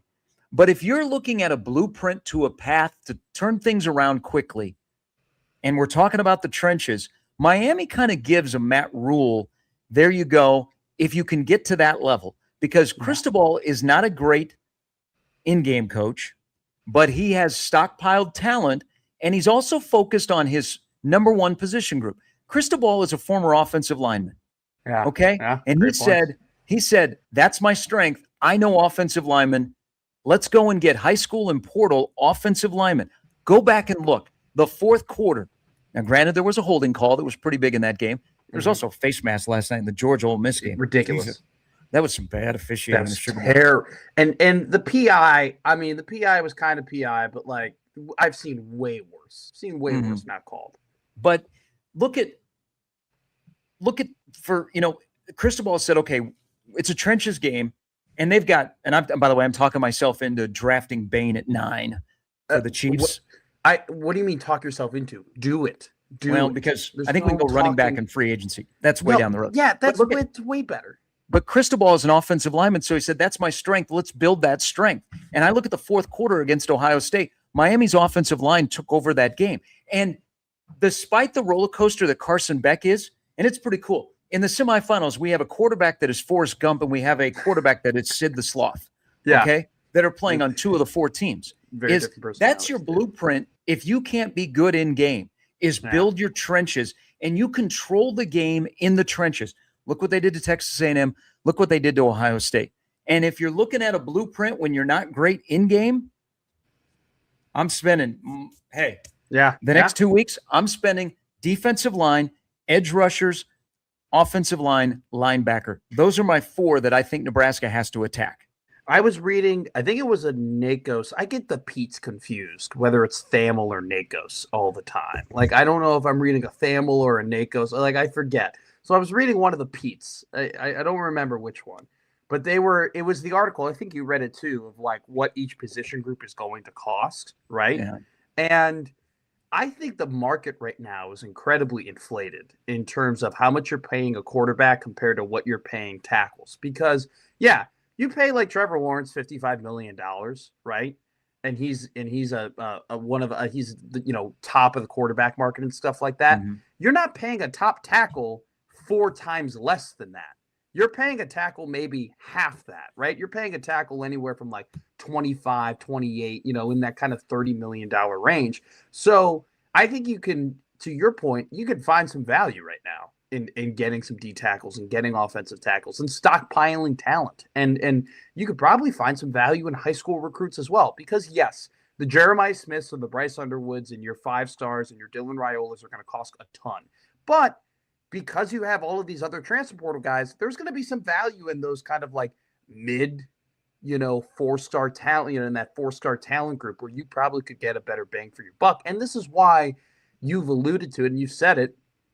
Pat Stewart is so important to this Nebraska football program because he's the guy that has to make those evaluations.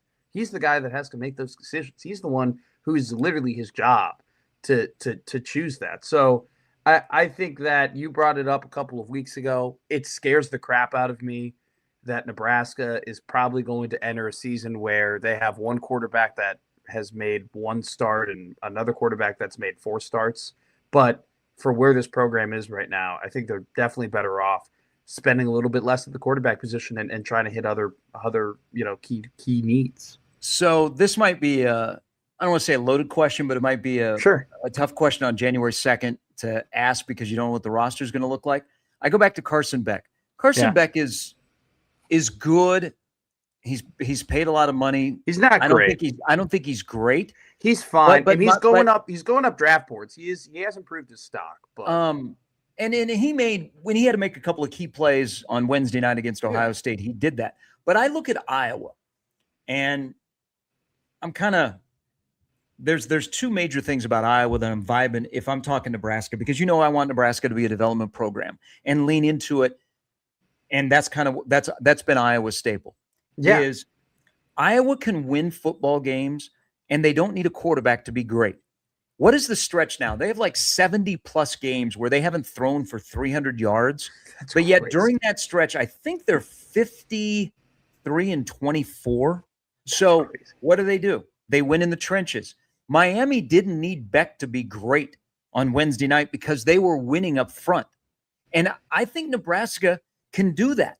That's why if it's TJ Lateef, Kenny Minchie, Lincoln Kienholz, those kind of level of quarterbacks, that lets me know that Nebraska feels like they can control games up front, and they don't need a quarterback to be a superhero every single Saturday. Now, probably 2 or 3 times during the course of the season, you need that guy, because if you don't get that guy, you're going to lose because you're up against somebody that has the same blueprint you have. But I think that's the way to go for Nebraska, is to build the trenches, and you don't rely so much on the quarterback like you have the last 2 years to go out and save your ass. You want to play the fun game of where we name all the Iowa quarterbacks that they've won those games with? You want to play the fun game of Spencer Petras and Deacon Hill and Brendan Sullivan? I don't want to play this game because the harsh reality is we made fun of Iowa's offense. Tim Lester shows up. They're scoring points. Yeah. Their offense is better than the guy that we are so scared of that was supposed to work out as a coordinator in Dana Holgorsen. And now the jury is still out going into year number 2 as the full-time coordinator, not knowing what Nebraska is going to run or if Dana still has the fastball. But I look at Iowa, I look at 2 things from Iowa that I think, how can you not? The offense under Tim Lester, despite not having a quarterback that is super dynamic but just wins. I give Gronowski credit, he wins. Yeah. And also the continuity on defense, where for the 10th straight year, they give up less than 20 points a game because Phil Parker has been the DC. That's continuity. Nebraska, you can't get it overnight. It has to build up. Yeah. But Nebraska has also been hurt in this development discussion by the lack of continuity at position coaches. The reason why that's on the head coach. No, I agree. I agree. And he dropped the great gem of Bill Belichick told me it takes 3 years to build a coaching staff, because Bill Belichick, hell of a college football coach. But it is what it is. The reason why I brought up, do you want to play that fun game, is because you make the great points of like, it's funny that Deacon Hill and Spencer Petras and Brendan Sullivan and all these quarterbacks that we would consider bad or awful have been playing for Iowa, and yet how much more successful have they been than Nebraska? All right, we're back with more. Well, Brett Ciancia is coming up top of the hour. Big game, Willie Wilson, more at 9. Nebraska, Michigan State tonight at PBA, which will absolutely be rocking, even without the students, which I think it'll be louder. It'll be no sit Sunday stands alone. The comeback against Purdue, or the win against Purdue tonight, will be the second loudest game in that building, and the first time there's ever been a top 15 matchup. How about that? 1991. We should talk about. You were at that game, right? We got to talk about that. No, yeah, I was not. I was aware of that game at the Devaney Center. Yes. Well, you were what, 2 years? Okay, no, so you're 2 years away. I was aware of that game, but not. You were 2. I forget what years you were in college. You had 3 national championships. You weren't there. Have 3 national championships. You had 3 national championships, but you weren't there in 1990. And a volleyball national championship. Thank you. I have a Big Ten softball title. Hey, all right. Go get them, kid. We're back with more Gary and Matt after this. Is 1620 The Zone.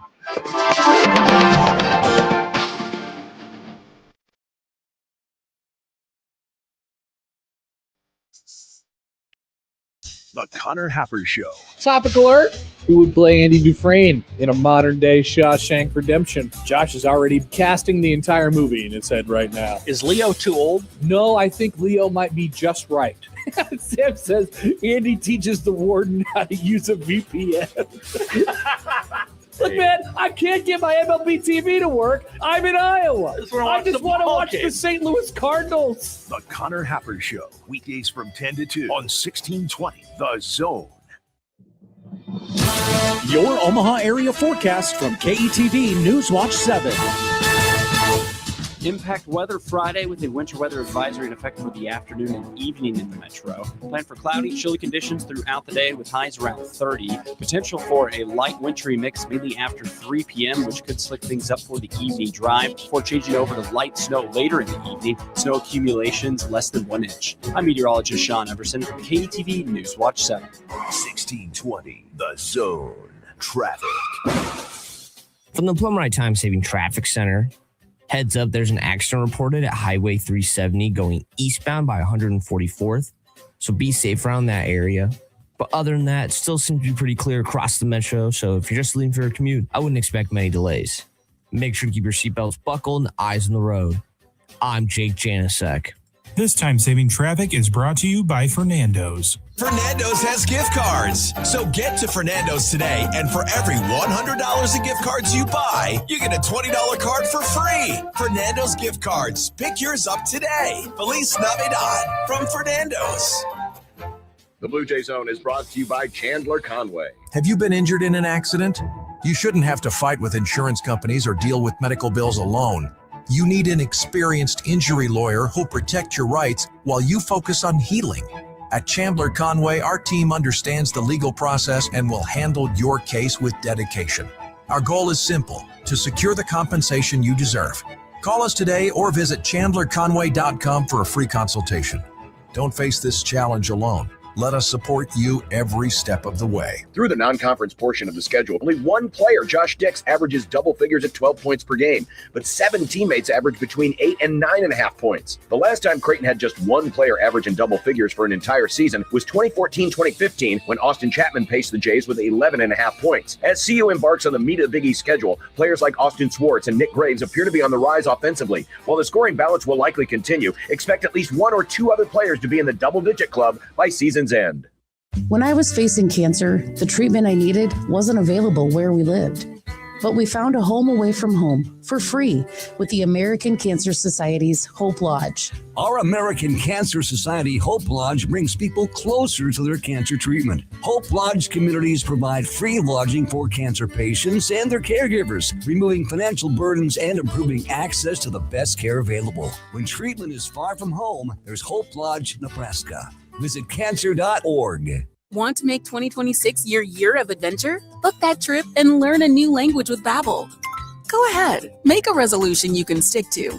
Now is the time. Babbel's New Year sale is here. Unlock all of the languages on Babbel with the lifetime subscription for 65% off. Just go to Babbel.com and start today. Babbel teaches you relevant words and phrases, so you can start speaking with confidence in as little as 3 weeks. And because Babbel's bite-sized lessons fit easily into your daily routine and are easy to remember, you'll be talking like a local in time for takeoff. Dive into the world of language learning content with Babbel's videos, podcasts, and stories from around the world, full of culture bites and language learning tips. Turn your daydream into a destination this year with Babbel. But don't wait. This offer ends January 15th. Get Babbel's lifetime access for less at Babbel.com. That's Babbel.com. Babbel.com. This season, when the Creighton women's basketball team hits the road, you can hear all the action on either AM 1180 or News Talk 1290 Coil. Creighton women's basketball away games all season on AM 1180 and 1290 Coil. Roofing, siding, and gutters. Make the right call with the rooferees at John Higgins Weather Guard. And we're back. Here's Gary, Matt, and Jimmy on 1620 The Zone. Happy New Year, everybody. If you are still celebrating, thank you. If you're joining us this morning and your New Year has not started because you don't go back to work on Monday, we got a little special edition for you. We're here for 4 hours. The entire Zone crew is back with hot takes, some good, some bad. Until 6 o'clock today. One thing I noticed over the weekend, or again, my whole days are all screwed up. Yeah. So it's not the weekend. But I think I'm not going to go into this rant about where holidays should be placed. Sure. Okay. I mean, I would encourage it. I would actually kind of enjoy it. No, because I'm so screwed up. So today doesn't feel like Friday. Like today feels like Monday because I thought yesterday felt like Sunday. I couldn't agree more. Because I actually had to prep for something. I actually had to sit down at a computer and go through things and write down notes and get ready for work. That's why today actually feels like a Friday because as soon as I'm done with this, I'm going to be like, oh, I have no responsibilities. I'm going to go and like have a good time. I think we're going to a hibachi place tonight. So that's why today, dude, I will take you there. Round of Japan. Incredible stuff. Got to get the Shogun dinner. If you know, you know. But no, today feels like a Friday. Yesterday felt like a Sunday. I agree with that. One of my other New Year's resolutions, again, Yeah, go ahead. I'm not going to let 18 to 22-year-old kids affect my mood Which until by about the way, 10 o'clock tonight. There's no way that is going to happen. And secondly, I kind of like that you put 18 to 22-year-olds, because if you put 18 to 23-year-olds, I'm like, That there's includes you. that includes me. I was like, there's no way you're not going to let me affect your mood. Another New Year's resolution is I need to find more about the Capital One Bank guy. Dude, what a dude, right? He looked good yesterday. I was like, he's an athlete. There's no way he didn't play baseball, right? There was no way he wasn't. I think he was holding one of the oranges with his left hand. So if he was a southpaw with that height, I mean, the Pirates definitely picked him in like the 14th round. So I looked this up when, he started doing all those commercials with Jeter. Yeah. And he looked familiar. Like he's had some bit roles where, walk-on parts. His name is Jeremy. I don't know if he is an athlete or not. But he's got a good life. I would like to meet in 2026 the Capital One Bank guy, because he's got a great life. I mean, it's a very simple life that he probably makes a ton of money. He's always like, he's the focus of the commercial. But I was watching him yesterday at the Orange Bowl, and I'm like, man, that guy has got a great deal. I remember seeing him on NCIS. Oh wow! And someone told me that he was a former pilot. I could see that. He used to be a pilot for one of the major airlines. But that's a resolution. I would like to run across the Capital One guy and just sit down and talk to Jeremy. He looks like a pilot. Has what's in your wallet? I'm sure put a lot of money into his wallet. So I think that the greatest job on the planet is being the backup quarterback. I think the second greatest job on the planet might be being an insurance spokesperson. Flo. You left the stage, but I had a great take. I think the second greatest job behind being a backup quarterback is being a spokesperson for an insurance company. You get paid a lot of money, and you are everywhere, and everybody knows Flo, and everybody knows Jake from State Farm, and everybody knows about the Emu from Liberty First, and the Liberty guy, and everybody knows who Mayhem is, from Allstate, Farmers Insurance. Right? Yes. Like everybody knows those people. You can even step forward and be like, you could throw Bakes in there, Capital One guy, or even Lily from AT&T. There you go. The cell phone people too. Being like a big commercial spokesperson, you are popular. You are seen by millions and millions of people every single weekend, and it's just like you don't have to have another job. The Capital One guy never has to go to a set in Atlanta in July and sweat his ass off and make a Marvel movie. Okay? He is good for life. He is fine. He's great. Jake from State Farm can never act in a TV show again. He is Jake from State Farm. No. My only claim to fame in that world of celebrity spokespersons, this is well before your time because he's passed. And I don't know if you're a Menards guy, but there used to be an old guy from Menards that was the face of Menards. Yeah. And they opened up a Menards in my hometown when I was a kid, and he was there, and I wanted to go meet him. So somewhere in a box somewhere in this country is a picture of me and the Menards guy. That's taking a picture together. And then I had him signed an autograph. And it was like Menards guy, Mr. Menards or something like that. We had Bob Rohrman, who was our local car salesman, and he was everywhere in Chicago on Chicago commercials. And everybody, if you grew up in that area, Bob Rohrman. And I never bought a car from him. I never met him or anything like that. But when he passed away a couple of years ago, I mourned. I had never talked to him, never shook his hand. But they told me Bob Rohrman passed away, and I go, really? I was like, damn, man, that sucks. I love Rory, Got an email into the Equitable Bank inbox. Happy New Year, Doug, and the crew at Equitable Bank. Back for another year. All it says, this is from, he first identifies him. This is from Steve.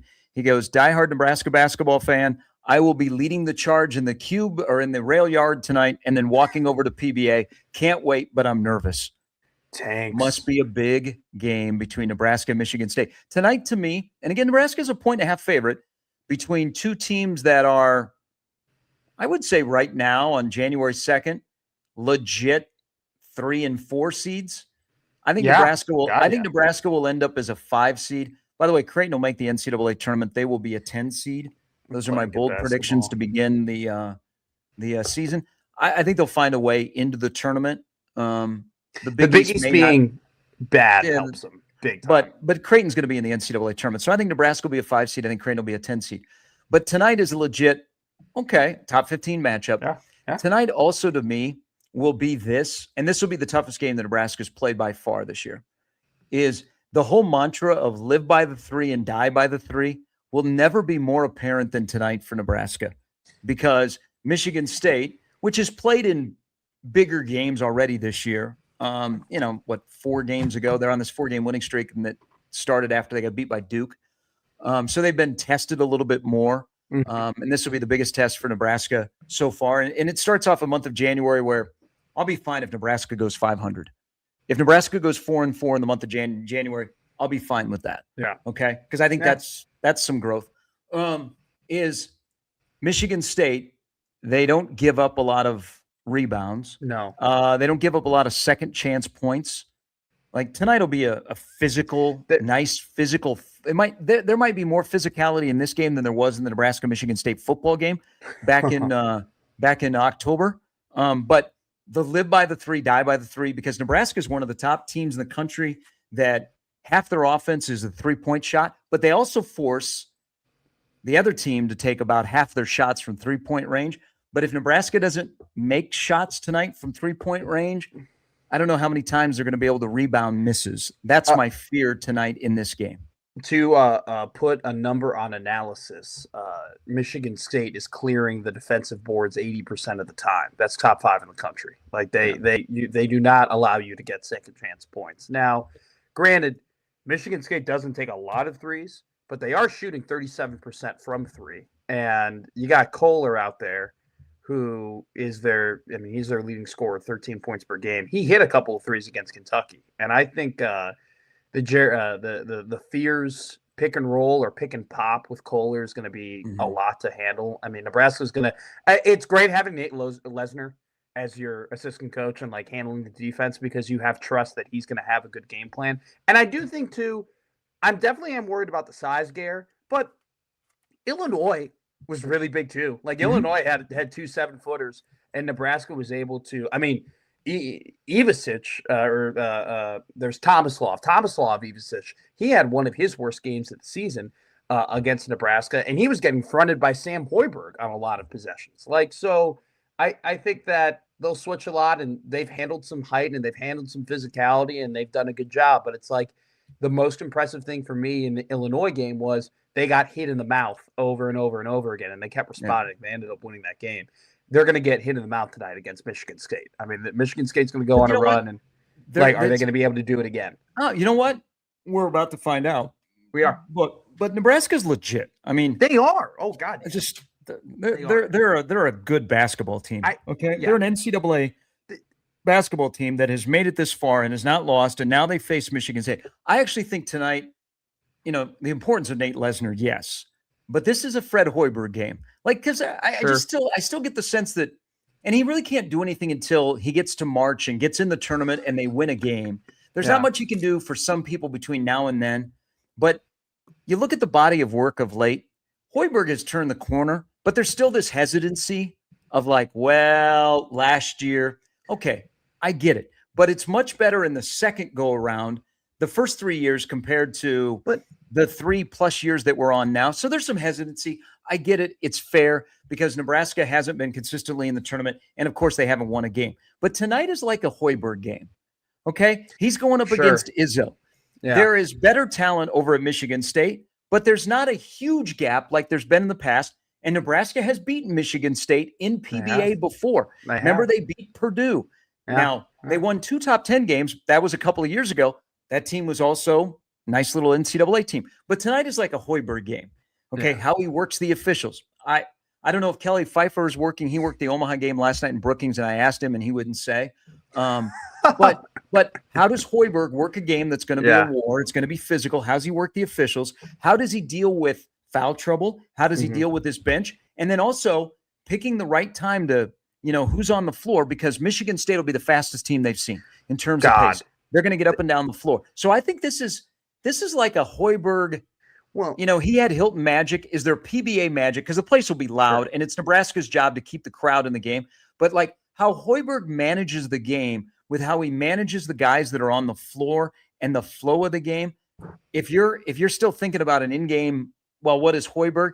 Tonight's I think will give you a good insight of where he currently is. And I think he's in a good spot. He's in a lot better spot than he was the first 3 years. But I still sense hesitancy from people that don't want to go all in on Hoiberg. That's the best thing going right now. Well, right? I think you have 6 seasons of mostly, not entirely, mostly disappointment, followed up by 13 games of great basketball. But the thing is, Gare, is that last year 13-0. You cannot discount 13-0.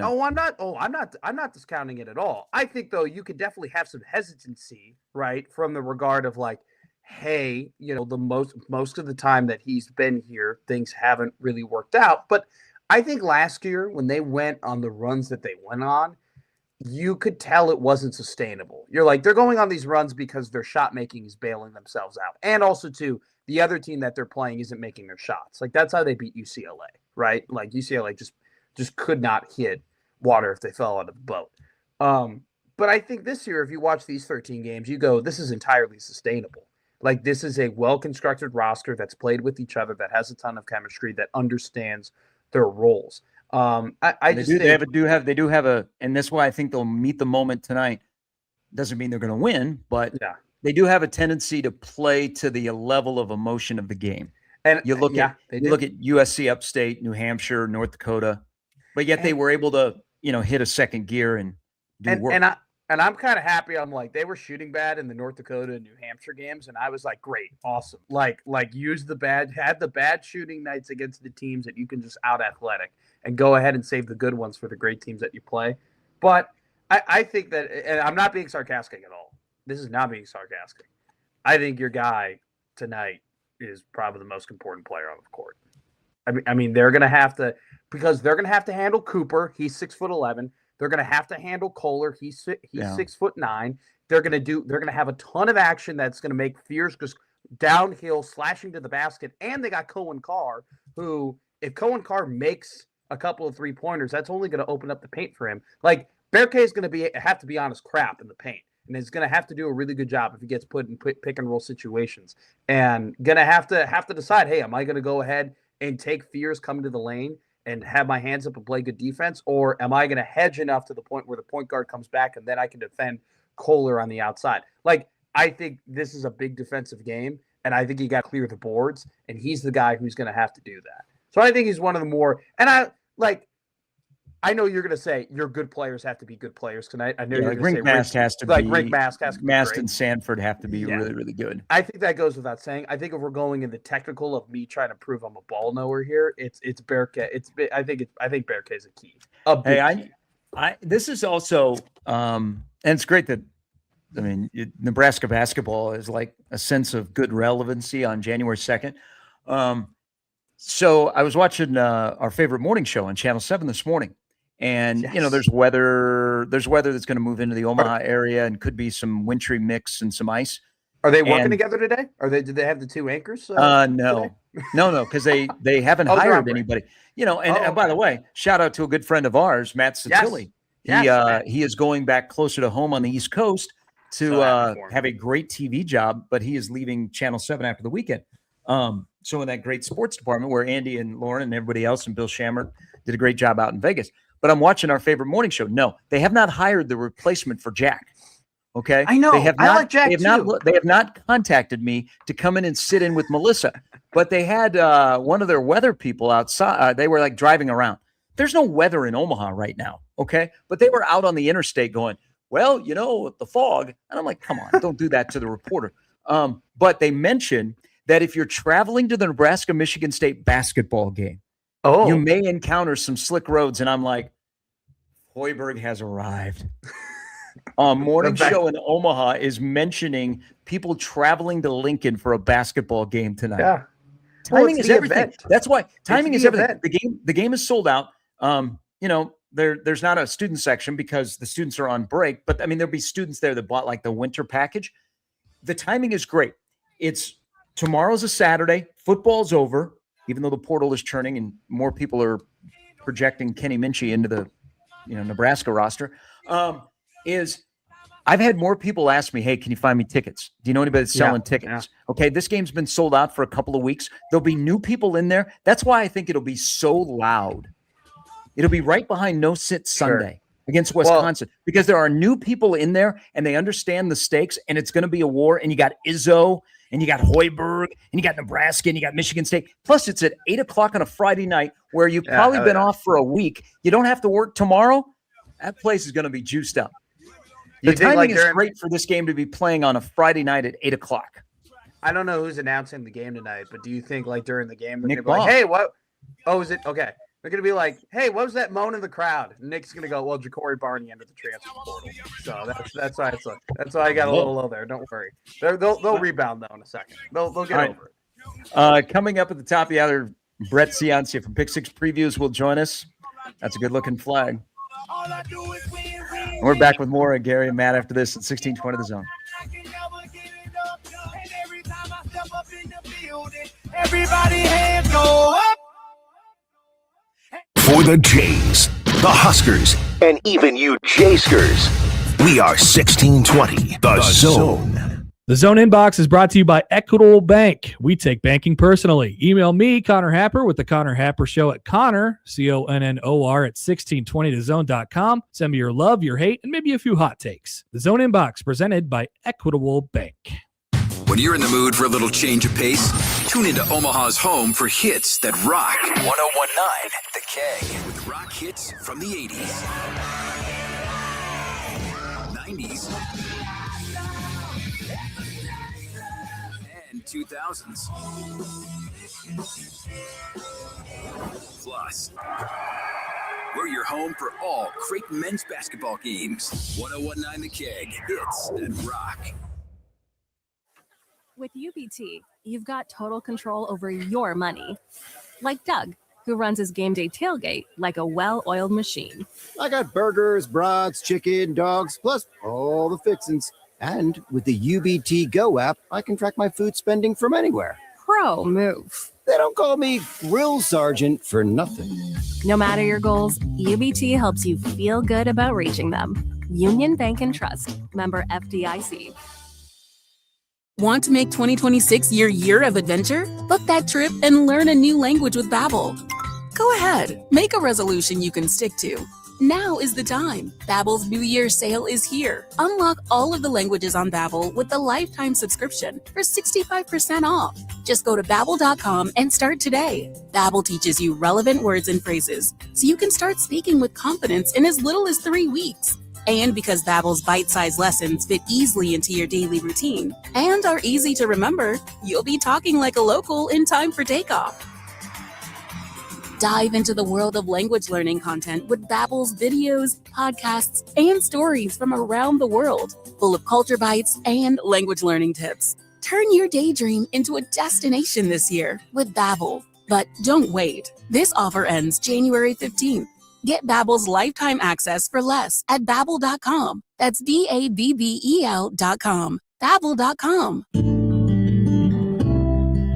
This message is from the U.S. Department of Veterans Affairs. If you're having a tough time or thinking about suicide, you're not alone, and there's hope. VA's Veterans Crisis Line has responders who listen and help. Many are veterans or have veteran family members and friends, so they're prepared to address your challenges. Don't wait. Dial 988, then press 1. The Zone Hotline is powered by Prairie Flower Casino. Play longer, win more. At Audion Hearing, our mission is simple: to make better hearing affordable for everyone. We're proud to offer high-quality, rechargeable hearing aids starting at just $98. Clear, comfortable, and ready to use right out of the box. And here's a study worth hearing. Research shows that wearing hearing aids can reduce your risk of dementia by up to 61%. Join over 1 million happy customers and hear the difference today by going to audionhearing.com. That's AUDIEN hearing.com. 1620 The Zone at 1620thezone.com. Gary and Matt on 1620 The Zone and 1620thezone.com with Gary Sharp and Matt McMaster. Shout out Omaha hockey star, former Pittsburgh Penguin, Carolina Hurricane, Tampa Bay Lightning, Jake Gensel has been named to the U.S. Olympic hockey team. So congratulations to Jake and one of the Mount Rushmores of Omaha hockey. Quickly here, before I know you want to finish the segment with something. So I was looking on Bart Torvik and Ken Pomeroy for tonight's game. They have Nebraska projected to win by a point, 73-72, 72-71. But this kicks off, starting tonight, for both Creighton and Nebraska, a trio of important games. Creighton is at Seton Hall, 11 a.m. tip on Sunday. Then they stay on the road. They play at Villanova. Then they come home, a week from Saturday, and they take on St. John's. Yeah. Ken Pomeroy has them going 0-3 in that stretch. Nebraska has Michigan State. Then they go on the road for Ohio State and Indiana. Ken Pomeroy has Nebraska going 1-2 during that stretch. Yeah, so if you believe in Ken Pomeroy, then it's going to be a slow start for red and blue in 2026. I'm excited about that Seton Hall Creighton game because you got a Seton Hall team that came back and beat a Marquette team, which is by far the worst Marquette team of my life. I've never seen Marquette be that bad at basketball. And Seton Hall had to come back. They went on like a 13-0 run in order to beat them. I think that'll be an interesting game. And then it's always so weird. It does not matter. Like last couple of years, I feel like it does not matter how good certain Big Ten teams are. It's just hard to win on the road in the Big Ten in basketball. It always is a slobber knocker, regardless of who you're playing, even if you're playing bad teams. So if Nebraska were to go 2-1 on that stretch, W. And I think your take, I looked at the schedule after you said it. I think your take on if they were to go 4-4, yeah, I'd be in January. I'd take that. I'd take that for sure. All right, I found something here. Okay. Because I've been revealing things in my room that I think are pretty funny and whatnot. You know, everyone makes fun of my notebook. Everybody knows I have the prep book and whatnot. And so it came out in Kansas City. It still is. I use it all the time. I just don't bring it to the studio because it's like, when have you ever seen me open up the book? I never open up the book. I just write things down. I found my original book from when I was 13 years old. And I have like fantasy football opinions. I have scouting reports in here. I have like injury updates. Let me read you something. Here's my RB evaluation. Darius Geis, my number one target for RB2. He has huge potential. Redskins number one RB, poised to be a Kareem Hunt-esque football player this year. Darius Geis played 1 year in the NFL. He had 245 rushing yards. Here's another one. Jerick McKinnon is a great option if I can't get Geis. His athleticism makes him a dual threat running back, catching the ball, and his playing style also fits perfectly with the 49ers. If you go 3 pages later, you'll find that I write that Geis tore his ACL. I'll go, McKinnon's calf strain makes him a high-risk pick now, but I would still pull the trigger if he was in the 3rd round. But if Baldwin is there, that's Doug Baldwin, he would be the better option. Geis tore his ACL, so he's definitely a no-go. I also have a write-up here. Let me see, because I had bad takes even back then. This is a great one that I found. Jimmy Garoppolo has great value and potential. Definitely could be a top 5 quarterback this season, but his sample size and his lacking touchdown to interception ratio makes him a bit of a risk. Nice. Not bad. Not bad. Yeah. Not bad. Young Todd McShay at 13 years old. I know. There's a whole, there's 30 pages of this crap in here. It's ridiculous. Like I had no friends, I guess. And I was just sitting down writing all of my scouting reports in my notebook. So there you go. It's not a bit. This is a lifestyle. That's the name of the show. Brett Ciancia from Pick Six Previews will join us next.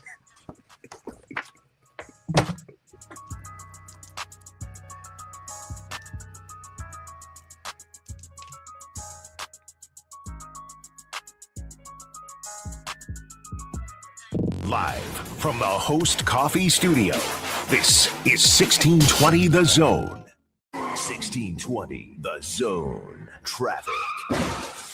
From the Plumrite Time-Saving Traffic Center, heads up, there's an accident causing the left lane to be blocked on the JFK going northbound at I-480, so be safe around that area. But other than that, still seems to be pretty clear across the metro, so if you're just leaving for a commute, I wouldn't expect many delays. Make sure to keep your seatbelts buckled and eyes on the road. I'm Jake Janasek. This time-saving traffic is brought to you by Plumrite. If your old water heater is on its last legs, don't wait. Plumrite makes it easy to trade in your old water heater by offering $1,000 off your new one. Change out your old water heater today and get it done right with Plumrite. Email us on the Equitable Bank inbox with whatever is on your mind. Zone Inbox is brought to you by Equitable Bank. We take banking personally. You can get me, Gary, at 1620thezone.com. We want to hear from you on the Equitable Bank Zone Inbox. Sound familiar? At Mattress Firm, we understand there are many problems that can keep you up at night, like snoring, aches and pains, or sleeping hot. Our sleep experts have the unrivaled know-how to match you with a mattress that can help. And now at Mattress Firm, save up to $500 on Tempur-Pedic, plus get a $300 instant gift. For the great sleep you deserve, visit Mattress Firm. We make sleep easy. Restrictions apply. See store or website for details. Welcome back to Winter Hack Radio, the place for clever hacks to survive the season. Icy driveway? Well, try spreading sand or birdseed to help with traction. Snowy puppy paws? Well, grab a whisk, brush it off, done. Catch COVID-19? Well, just get...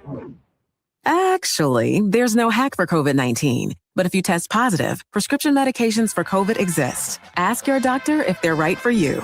Visit PfizerForAll.com to learn more. Sponsored by Pfizer.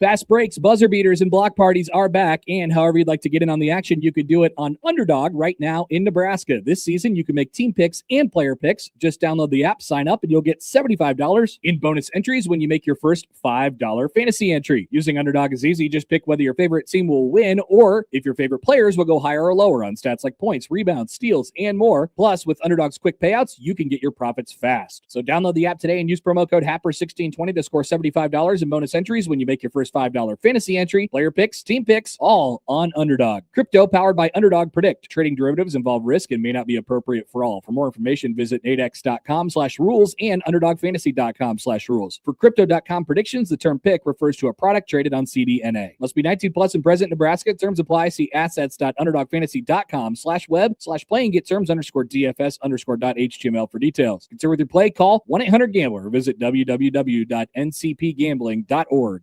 I'm a pretty great multitasker. I can wash dishes and do laundry. I can roller skate while walking my dog. I can even order lunch while doing my homework. But I can't use my phone while driving. A distracted driver is one of the leading causes of death in the United States. So when it comes to driving, please, don't be a multitasker. Don't drive distracted. A message brought to you by the National Highway Traffic Safety Administration, Project Yellow Light, and the Ad Council. KOZ and Bellevue, Omaha, Council Bluffs. This is 1620 The Zone. Now back to Gary and Matt on 1620 The Zone. All right, happy Portal Day, everybody. The portal for college football is open for the next 2 weeks. Chaos is ensuing. Quarterback dominoes are falling. There are multiple crystal ball projections that Nebraska has one of their quarterbacks, Kenny Minchey, who has been at Notre Dame for the last 3 years under Marcus Freeman, lost the battle in the fall to C.J. Carr. He's played about as much football as T.J. Lateef. So there are a trio of portal people that have said Kenny Minchey to Nebraska. So enjoy Happy Portal Day. I'm also noticing a lot of quarterbacks are starting to come off the board. The biggest name looks like Rocco Beck, that there's crystal balls for him to go join his former head coach at Penn State. A guy that is out near there joins us now on this Friday morning after the college football playoff quarterfinals, and a guy that is very popular in Oxford, Mississippi because of his pick of Ole Miss. It is Brett Ciancia from Pick Six Previews. Happy New Year. Hey, Gary, Happy New Year, and thanks for having me on. Excited to break down this this quarterfinal round. We had some upsets, some predicted results, a lot to break down. So thanks for having me. So what is, in your opinion, the biggest surprise of the four games that we've seen in the last 2 days? Biggest surprise came on New Year's Eve night with Miami upsetting Ohio State. And not just that they won the game, just the way that they dominated the game. I thought the lines of scrimmage were going to be the deciding factor, and Miami suffocated Ohio State on both sides. You saw the Ruben Bain, Akeem Matador defensive line just get after Stan and disrupt him the whole time. And then on offense, they did just enough to stay ahead of the change. You know, they were always in 3rd and short and converting. So that was the biggest storyline and upset. You know, I remember in the preseason, Brett, you came on the show, talked about Oregon, and you said, you know, I think Oregon is going to have a good team this season, but they would actually be my pick to win the national championship in 2027. You know, a season from now. Now they're in the Final Four, and man, they look damn good against Texas Tech. I think, Brett, it's going to be really hard with the current rules and the money and all the cash being, you know, chucked around everywhere, and kind of we've seen the more evenness of some of these rosters. I think it's going to be really hard to have your classic college football dynasty that we've seen in the past. But do you think that Oregon has the best shot to do that in the country? Well, they've done really well recruiting, and that's the name of the game in college football. It's either that or the transfer portal, and they've done really well at both. So, yeah, and when I wrote that about them being my future national title pick, that was under the assumption that a lot of these younger players would come back because that's what I saw. I mean, on paper, on film, in the recruiting rankings, there's so much raw talent, so many 5-stars, so many future NFL first-rounders that are currently in Eugene, Oregon. It's just a matter of they're freshmen and sophomores. So I figured that if most of them come back next year, that team is going to be, you know, it should be the number 1 team in the country. But hey, maybe they're ahead of schedule because they look elite. That defense absolutely destroyed Texas Tech yesterday. That was one I missed. You know, I may have hit on other games this week, but certainly missed with Texas Tech. I thought that was a championship caliber team, and they got blanked. So. Yeah, so Oregon certainly, they're a national title contender. Now they got to go through Indiana again. They get a rematch spot, but they're in the mix, and they deserve it.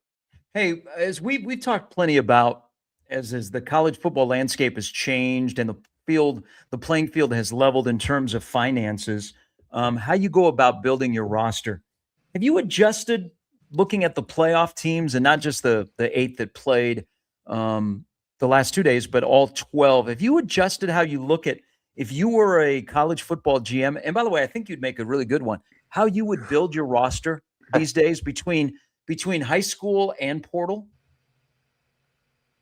Well, thank you. I'm sure that job title pays well, so I'll gladly take it. But yeah, you know, you have to adjust, and historically it used to just be your signing day, your signing class. I remember it used to be a college football holiday pretty much on the first Tuesday of February. You know, people would be taking off work and listening to the radio, watching TV for the whole day and watching these guys commit, because that was it. You had your signing day, and then you had were they going to leave early for the pros. Those were the only 2 variables. There was no transfer portal. Now you have to adapt. I mean, you have to still have the backbone of recruiting. I think for a real national championship contender year in and year out, you have to have that backbone of elite recruiting. And then you got to be smart. You got to go and fill the roster gaps. You know, say you missed on a position for a few years, you got to go plug that from the transfer portal and continue to upgrade your roster. That's what Oregon's been really good at, is they continue to upgrade their roster every single cycle from the portal. You know, they might already have 4-stars. They'll go out and sign even better 4-stars or 5-stars in the portal, raise the competition in the room. It's like the old USC dynasty under Pete Carroll and the Alabama dynasty under Saban, you know, competing every snap, every practice. You know, I think every athletic director is rolling their eyes when they hear, well, Indiana did it, or Indiana is in the college football playoff, or, you know, Kurt Cignetti did this. You know, looking at how they have made the roster, developed the roster, and then just how they operate as a football team, Brett, is what they're doing, is it replicable? Like can you really look at what they're doing and say, hey, we're going to go ahead and do that? Or are they kind of just Cignetti and they struck gold basically? Well, I think partly, yes, there is some of these that you can replicate. And I noticed what Indiana did. You look at their transfer classes, they weren't really as highly ranked. You know, they weren't the headline or 5-star guys that were rated as 5-star transfers. He found a lot of 2-stars and 3-stars that were maybe under the radar, but what he did find was guys that were very, very veteran from the college ranks, thousands and thousands of college snaps, 20, 30, 50 starts in college. So a very veteran and experienced and successful college player. Maybe it was from JMU, maybe it was from the FCS ranks, but veteran players. And that seems to be part of the reason why Indiana has gone back-to-back playoff. But I think other teams have started to replicate that. I looked down at my list here of most starts from the transfer portal, right? And that's Houston found the same thing.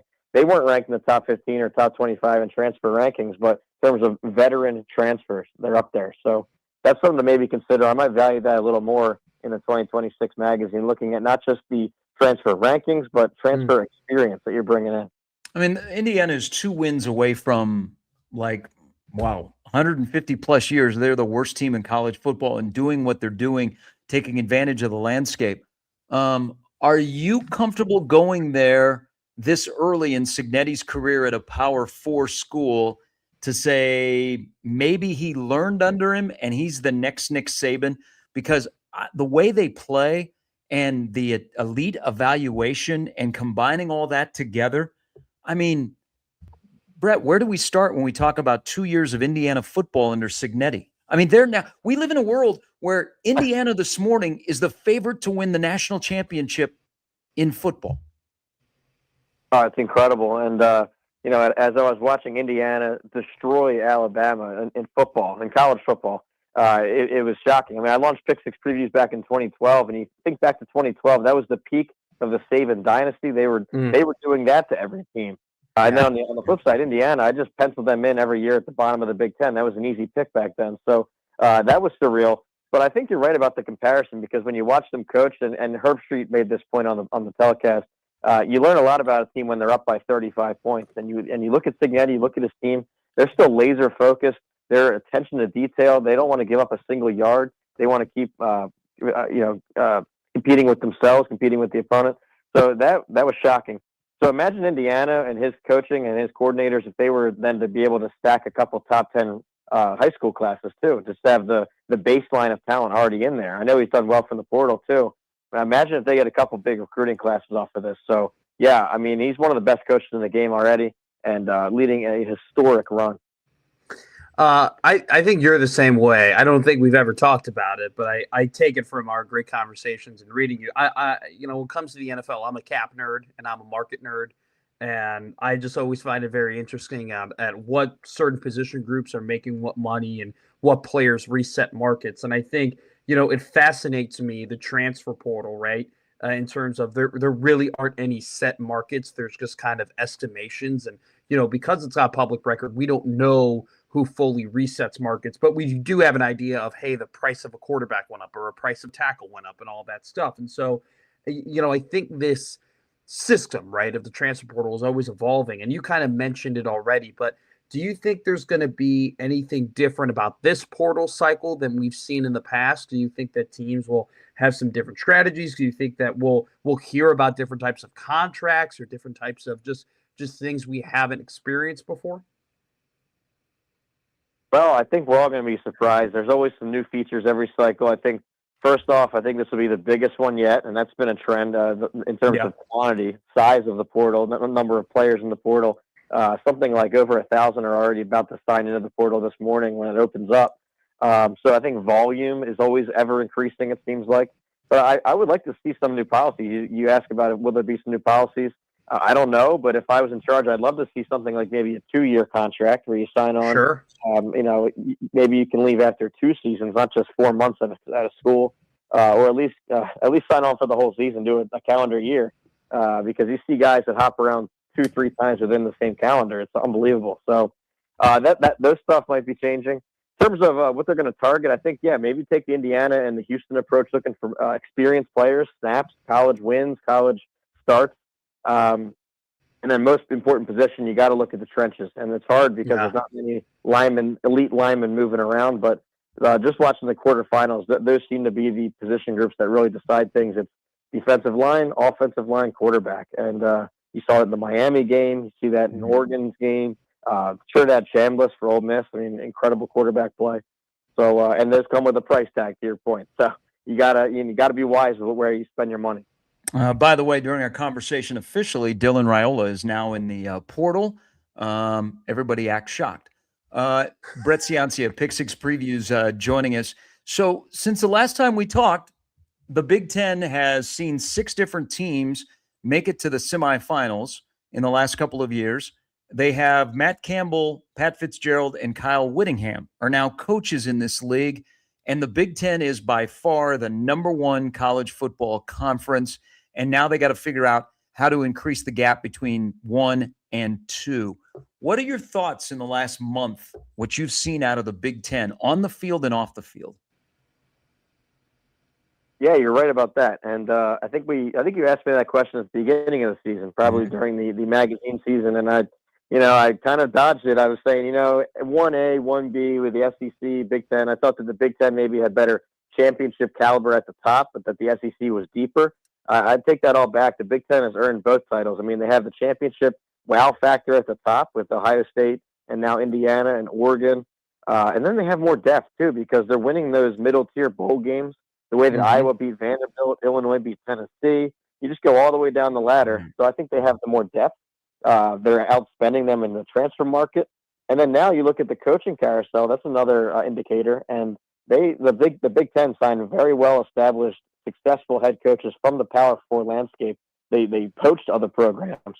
The SEC, they were just doing the usual where they're pulling up the G5 successful guys or coordinators. So it seems like the Big Ten's way more advanced than the coaching carousel, too. So they've got it all firing right now. And, it's a shame they were a pick 6, an Ohio State pick 6 against Miami away from having 3 out of 4 of the Final Four being all Big Ten.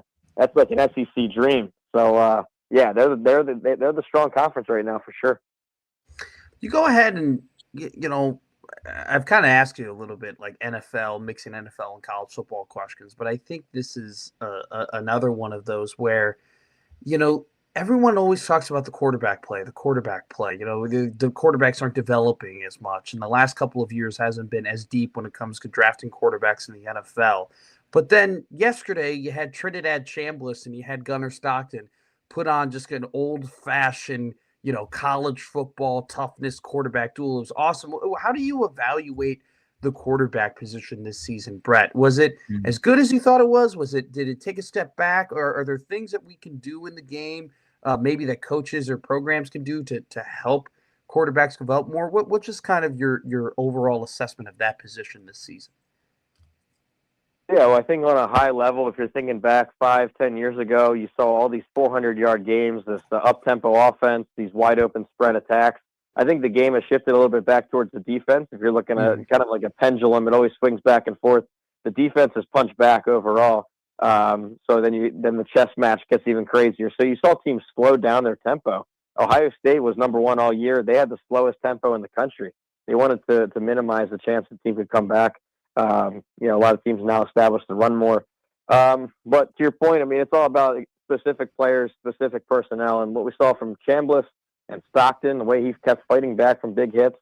Dante Moore, I know that it wasn't too sexy of a win score-wise, but against an elite Texas Tech defense, he got his numbers, his stats, his yards. Even guys like Carson Beck, it might not blow you off the map with his stats, but really clutch on third downs for Miami. That was the difference in that game. They would not be denied. They were always in third and short, and they kept converting. So, I think quarterback play, it's been solid again. And we didn't even get to talk about Mendoza. Heisman Mendoza. The guy makes every throw, and you wonder how much coaching has helped him, but still, he makes every throw. And I love his personality. I love how he deflects to his teammates, and just a good example of a college student athlete. So, I mean, I'm kind of meandering with the answer, just talking about everybody, but I think there's still solid quarterback play. I just think that the defense has caught up a little bit. And there will be a lot of NFL, there'll be a couple of NFL teams watching Mendoza against Moore. Brett Ciancia of Pick Six Previews joining us. You don't do this, and maybe I want you to do this because you're so good at what you do, is to put out a recap on the season, thoughts, a book, or we can do that via email, which, by the way, is a great thing for subscribers.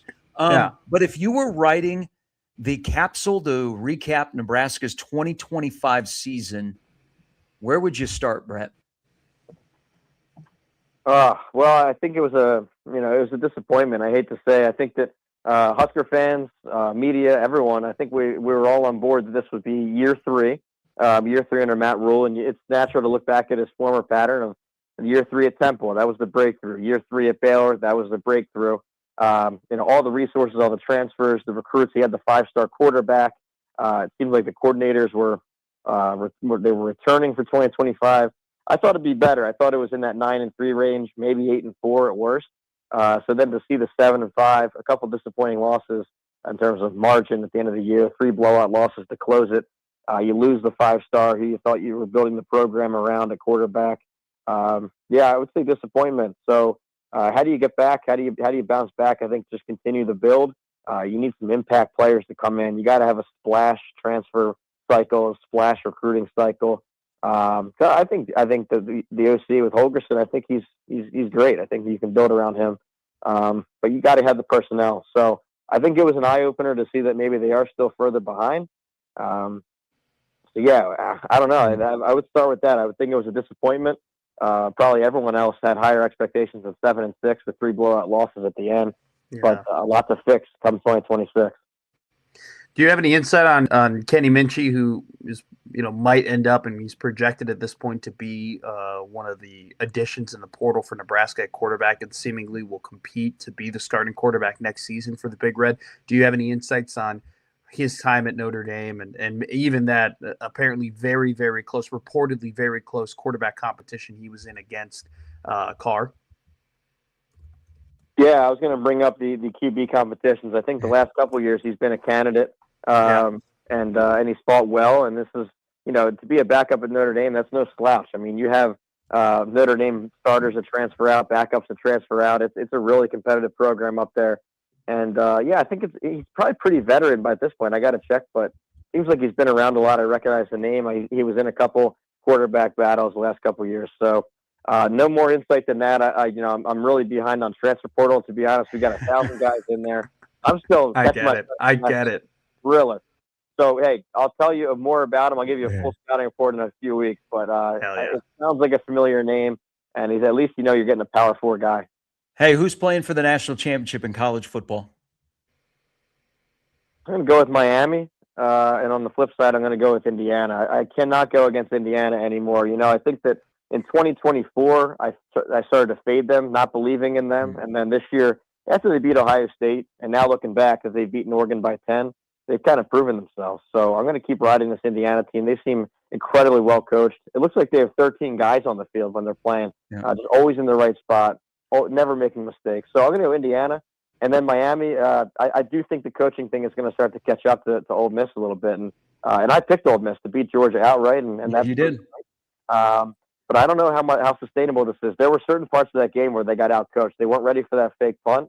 They botched the field goal situation at the end of the first half, and they're leaving points out there like that. So with Miami's D-line, their coaching staff, their veteran at quarterback, I'm going to go Miami. So give me Indiana, Miami. In Miami, guys. Remember, national title in South Beach, so it must be a crazy atmosphere down there.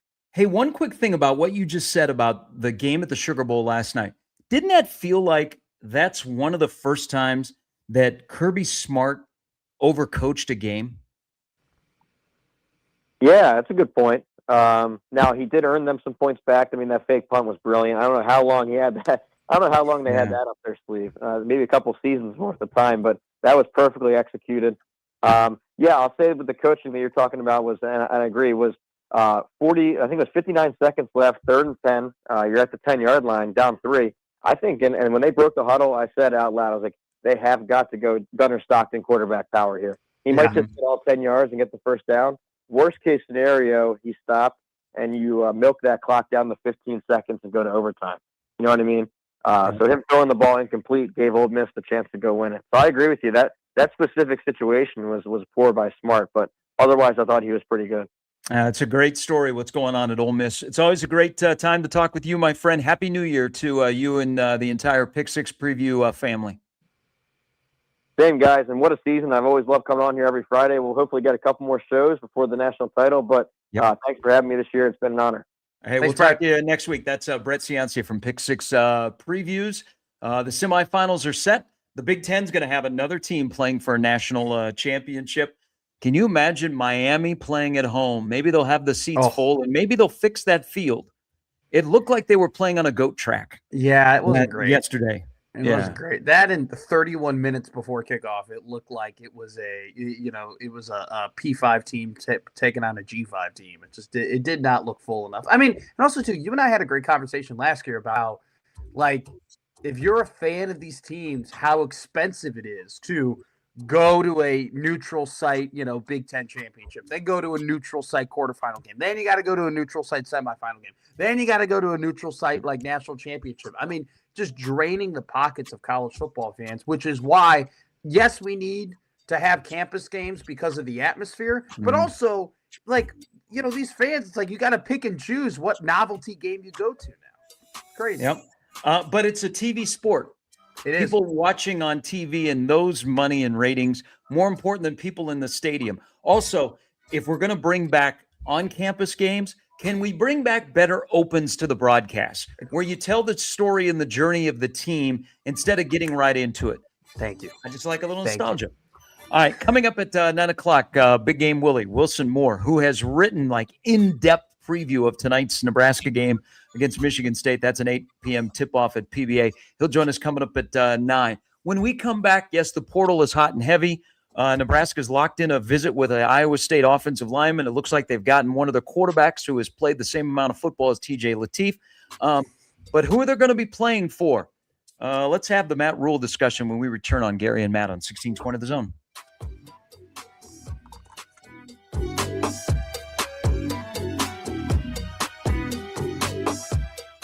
Previously on The Crossover. Nick thinks pointing is a take. It's not a take. It's not. It's just I just pointed at you. That's not a take. I mean, you're not. I'm thinking from the perspective of a baby, though. That is the only way a baby can communicate. If they're pointing at like a hat that they like, their take is they like that hat. That's a you good don't hat. know that. They could be saying, I hate that hat. Yeah, they could be saying a take. Gary and Matt, The Connor Happer Show. Unsportsmanlike conduct. 6A to 6P. 1620 The Zone. Your Omaha area forecast from KETV Newswatch 7.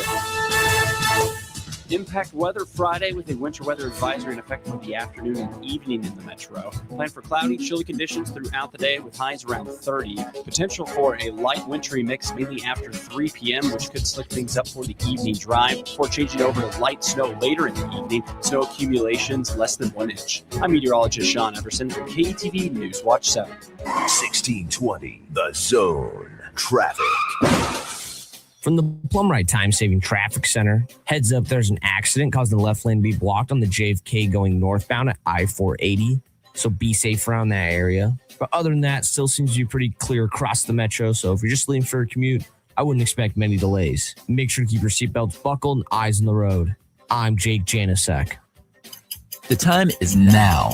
Lincoln Marathon and Half Marathon registration is now open, and prices are rising. The sooner you sign up, the less you pay. Set the goal, start training. Register now at lincolnmarathon.org. Race day is May 3rd. Have you been injured in an accident? You shouldn't have to fight with insurance companies or deal with medical bills alone. You need an experienced injury lawyer who'll protect your rights while you focus on healing. At Chandler Conway, our team understands the legal process and will handle your case with dedication. Our goal is simple: to secure the compensation you deserve. Call us today or visit chandlerconway.com for a free consultation. Don't face this challenge alone. Let us support you every step of the way. Howdy, Greg Wagner joining you from the Nebraska Game and Parks Commission. Time now for another Nebraska Outdoor Update. Hey, time to get out of the house.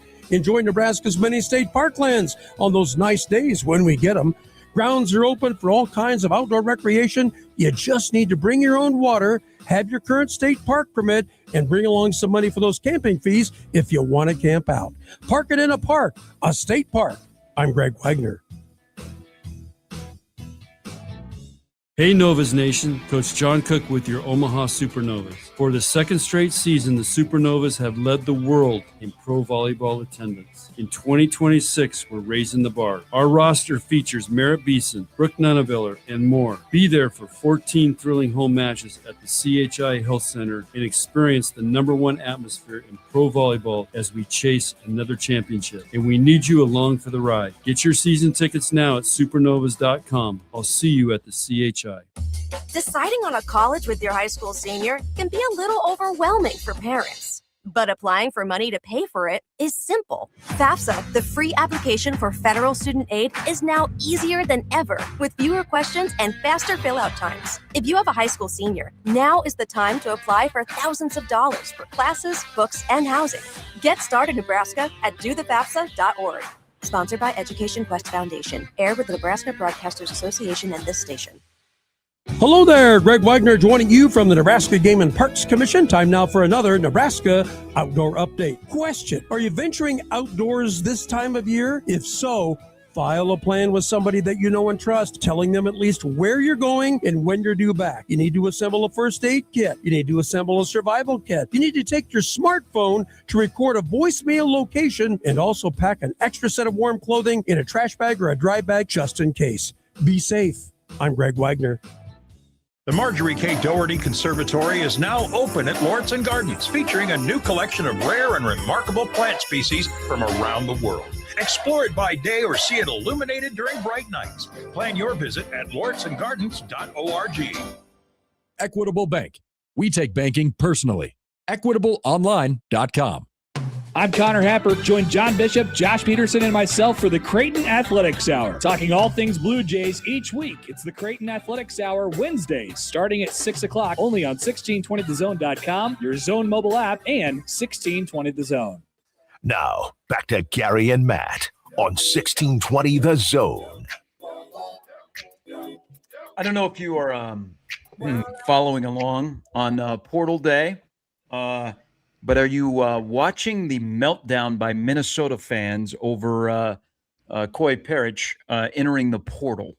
No, I haven't seen the meltdown. What I did see, though, was when you clicked on Coy Parrish, hey, like he's entering the transfer portal, every single team in the country had a fan or representative be like, he's a Buckeye, he's a Longhorn. There was even a guy from there was an Oklahoma State one. I'm like, he ain't going to Oklahoma. He ain't going to be Cowboy. But, like, isn't that how you know, like, you lost a good one when they post that? And then, like, all of the fans, like, you know, they go, I would feel bad if they posted that about a player and then nobody was in the comments being like, yeah, he's going to be a Lion. You know, everybody wants him. So, yeah, I get the meltdown. They also, he was an in-state guy, top 70 recruit. They loved him over there.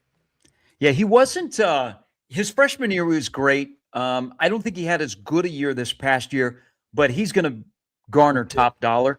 But what's going to happen over the next 2 weeks in this new day and age of, you know, everybody can play with the same amount of money, but can you go above and beyond? And remember, Nebraska, because of their radio deal, have an extra $8 million. Great point. You're going to see the separation in schools in the Big Ten, and there's a lot more that are going to be able to spend.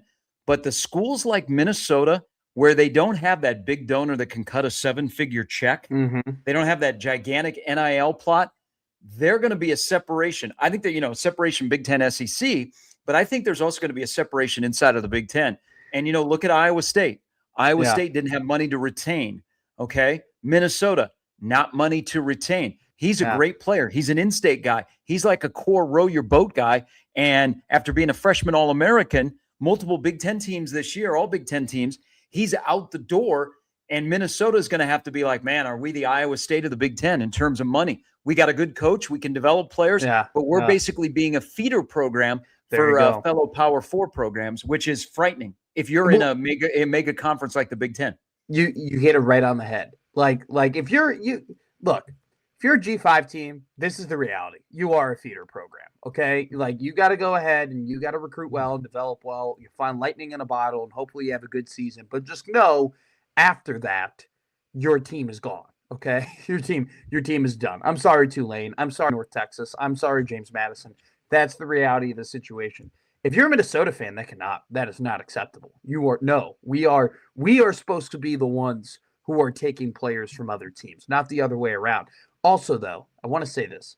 I'm not saying he's coming to Nebraska or anything like that. But Matt Rule always goes, you know, desperate team sets the market. Desperate team sets the market. I'm of the belief that there are some players worth being desperate for. Okay? There are some players it's worth being that desperate team. Coy Parrish is one of them. I would be desperate for Corey Parrish. Because he's not just a safety, he's also a kick returner. He's also a special teams guy. He's also a high impact on another side of the ball. And so he can hit. 6 interceptions in 2 seasons. That's also a Minnesota Golden Gopher program where they develop safeties really well. They coach up safeties really well. Remember Tyler Nubin? I mean, he's another guy that came out of that program, went to the NFL. So I think there are very few and far in between, Gary, of players I'd be like, hey, we got to go out. Like, you name the price, go ahead and write it. I think he's one of them for a lot of teams. And I think his market will be interesting. I love safeties, and I would love to have a Caleb Downs type guy, but it's probably on my must-attack list if you're doing the portal wish list. Probably safety is 4th on the defensive side, defensive line, edge, linebacker, and then safety. But that is in the Big Ten. Safety is such an important position. But all right, you're right. You're right. No, well, I was going to say, you just need high impact guys. You just need dynamic players. Like that would just be number one. That are playing the all 22. And also last night, also in the Ole Miss game, reiterated, it's okay to have college kickers. The Ole Miss kicker, Jesus, he was a howitzer on the right foot. Okay, so good. Let's have the conversation about Matt Rule because year 3 is over. 19-19 through 3 years, back-to-back 7-6 seasons that feel completely different. Last year on January 2nd, off a 7-6 season after a bowl win and Dillon's coming back, you're like, okay. And you looked at the schedule. Let's fast forward to right now. 7-6 coming off a bowl loss. No Dillon, who is officially in the portal. And a schedule that Nebraska needs to figure out how to beat Ohio on September 5th. I can't play the game of looking down the road. I know what the schedule is in 2026. We don't know what the schedule looks like, by the way, from the Big Ten. Maybe it comes out this week, maybe next week. But Nebraska's first 3 games, 2 MAC schools and an FCS. But progress to me, I've said, Nebraska has to be playing in a game that has a national college football show at in 2026. Yeah. But facts are, Matt Rule is 19-19. Facts are, Nebraska football, this is just mind-boggling, has lost 30 straight games to ranked teams.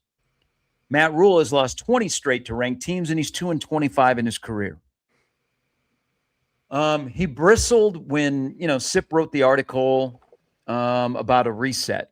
He bristled at that, about it's not a reset, and then kind of went into his stance of where the program was, where they are now.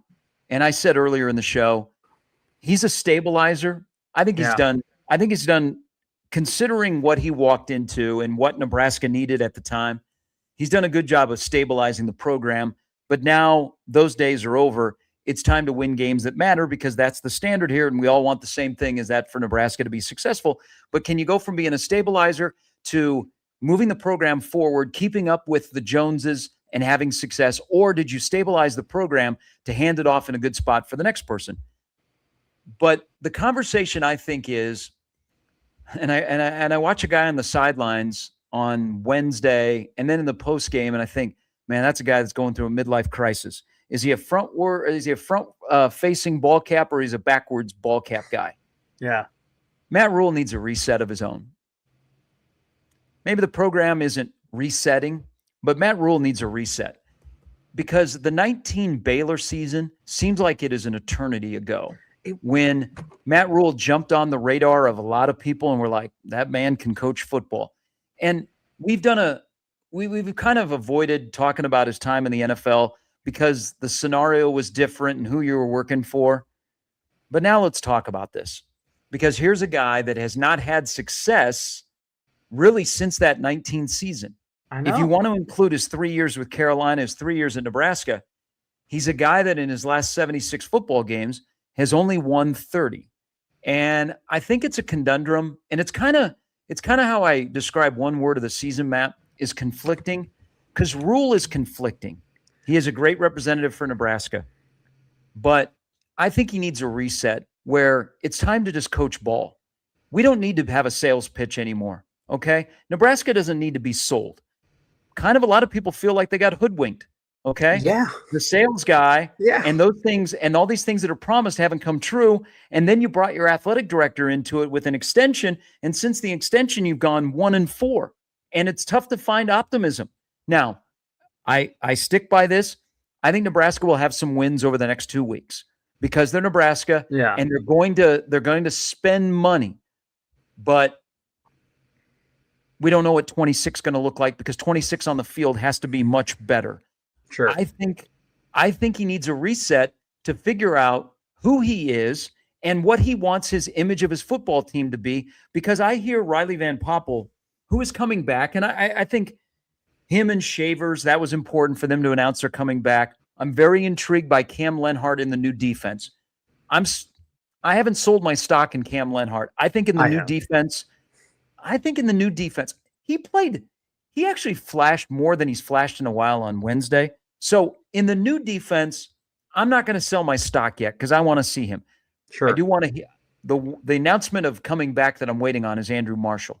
But yes, Riley Van Poppel says we want to eat what we kill. We want to be violent. I look at the Miami-Ohio State game, and there were some hit stickers, broke dickers out there. Yeah. There was violence on the field. That's what Nebraska would like to be, but I don't know if they have a football coach that he's comfortable being that. So it's conflicting. But I think he needs a reset to figure out who he is, what the image of the program is, and then don't look back. If it fails, it fails. If we die, we die. Yeah. You know what? Yeah. And we're not going to fault you for trying. But you have to understand, everybody wants the same thing. They want the program to be successful. And how do you get there? But no more selling, okay? I don't need to be told what Nebraska is. We know what Nebraska is. Be a ball coach, okay? Stop worrying about the image and be a ball coach. Those 3 years, you had to probably do it. Now the next year, you probably got to win some football games. Do you know how you improve your image? You win football games. You don't, you know, that's how you do it. You don't, yes, doing a podcast and going on McAfee and all that stuff, sure, it helps. But do you know what helps more than anything? Being on ESPN last night and holding up the Sugar Bowl trophy. That's what pushes you forward. Do you know what pushes you forward? Do you know what's great for your image? Being in Pasadena, California, and having a rose, hanging from your mouth and talking to Chris Fowler about how great of a team you have. That's what pushes your image forward, okay? So, sure, you're right. Stabilization and making sure everybody knows that Nebraska exists was probably needed. Now it's not. Everybody knows that Nebraska exists, and it's for the wrong reasons. It's not for the right reasons. It's for the wrong reasons. And so here's another thing too, Gare. You're alluding to it. I'll just say it. Matt Rule needs a swagger back. That's what he needs.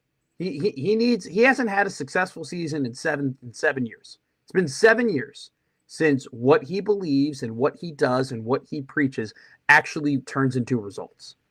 He needs to see it. Yeah. He needs to see it. He needs his swagger back. He needs I am the guy. I am the dude. Because as the seasons go on and he doesn't accomplish that, like any man, like anybody, I'm sure a bit of doubt creeps in about what are we doing here? What am I doing here? Is this different? Have things changed? Have I not changed with the time? So he needs to win so you're right, to establish the identity. And also too, I made and I'm going to cover part of it here. This is my keep, cut, and what list. All right. I went through everybody on the roster and I wrote down guys I would keep, guys I would cut, and then what. I got no idea what to do with you. The what list should not be nearly as long as the keep list. Okay? That's kind of ridiculous. And also too, we had this conversation off air. I put stars next to dudes on the keep list that I would say are frontline Big Ten starters. Do you know how many I got? I got 9. I got 9. We're in year 3. And you got 9 guys that we could all consider to be, hey, frontline Big Ten starters. There's a mix of, hey, yeah, you stabilized the program. The program was in the crapper when you got here. At the same time, there are things that do not include, and I'm going to say his name, there are things that do not include Scott Frost that have failed here, right? There are problems in the program and failures in the program that go beyond the guy who was here before. So it's a mixture of both. It's a mixture of, hey, yeah, you've done some good things and you put the operations department in a good spot and people seem like they're going in the right direction. And then there's also you were supposed to be a player development coach who hasn't developed players nearly as well as you needed to. Well, I wish he'd go back and listen to his opening statements when he got the job. I there were need to things do that he that. said. There were things that he said that we thought were going to be the core pieces, and he got away from it. And I understand when Dylan committed, things changed a little bit because all of a sudden the window opened, and you're like, okay, well, the window has been shut, and it's time to take back your program. But I don't know what he wants the program to be. Maybe it's a step in the right direction because they identified the energy and he's kind of focused on trenches. I'm very intrigued by Jeep Wade. I think that was a good addition. I'm waiting on Rob Orich. I'm not making a judgment, whatever, but I think Jeep Wade, that was a good hire. And what that does for your offensive line, because it's a trenches game, and that's where Nebraska is going to make a movement, is what does in year 4 and moving forward, Matt Rule want the image of the program to be? Is it still fly by the seat of your pants? We make it up on the fly. Or is it going back to the core things that you talked about on a November morning, afternoon, I guess, at the Hawks Championship Center when you were named the head football coach? So he needs a reset and probably internally to go, man, can I find the guy that was successful? And as you alluded to, that swag when I was at Baylor in 2019, because that's a long time ago. And the Big Ten is going to pass you by. Look at the 3 guys that I mentioned to Brett that just got hired, but look at their hires, OCs, DCs.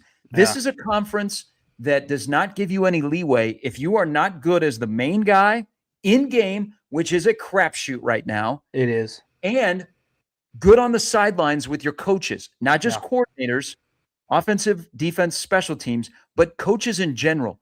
This is a conference that is getting better day by day. And where do you fit? Because when Rule got hired and they did all these lists of coaches, Nebraska's head football coach was probably 7 or 8, maybe even 9.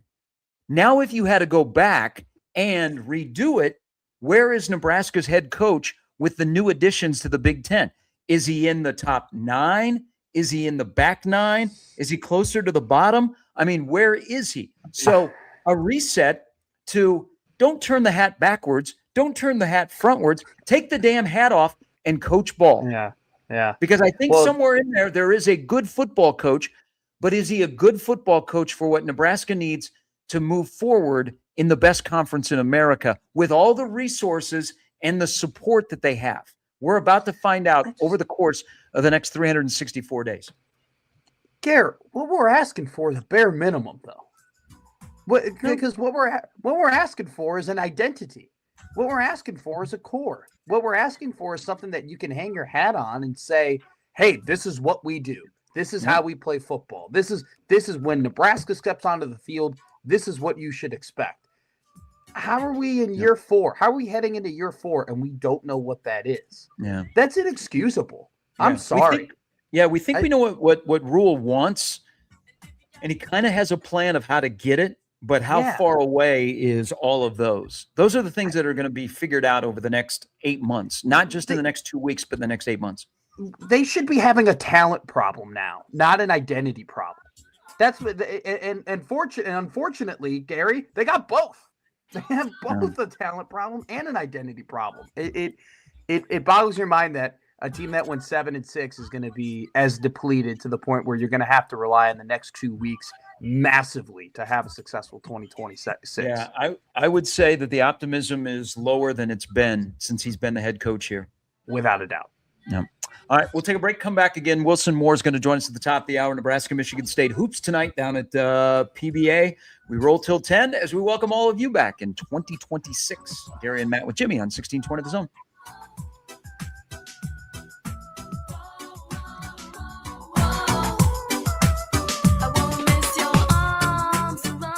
Now live on Twitch, YouTube, and 1620thezone.com.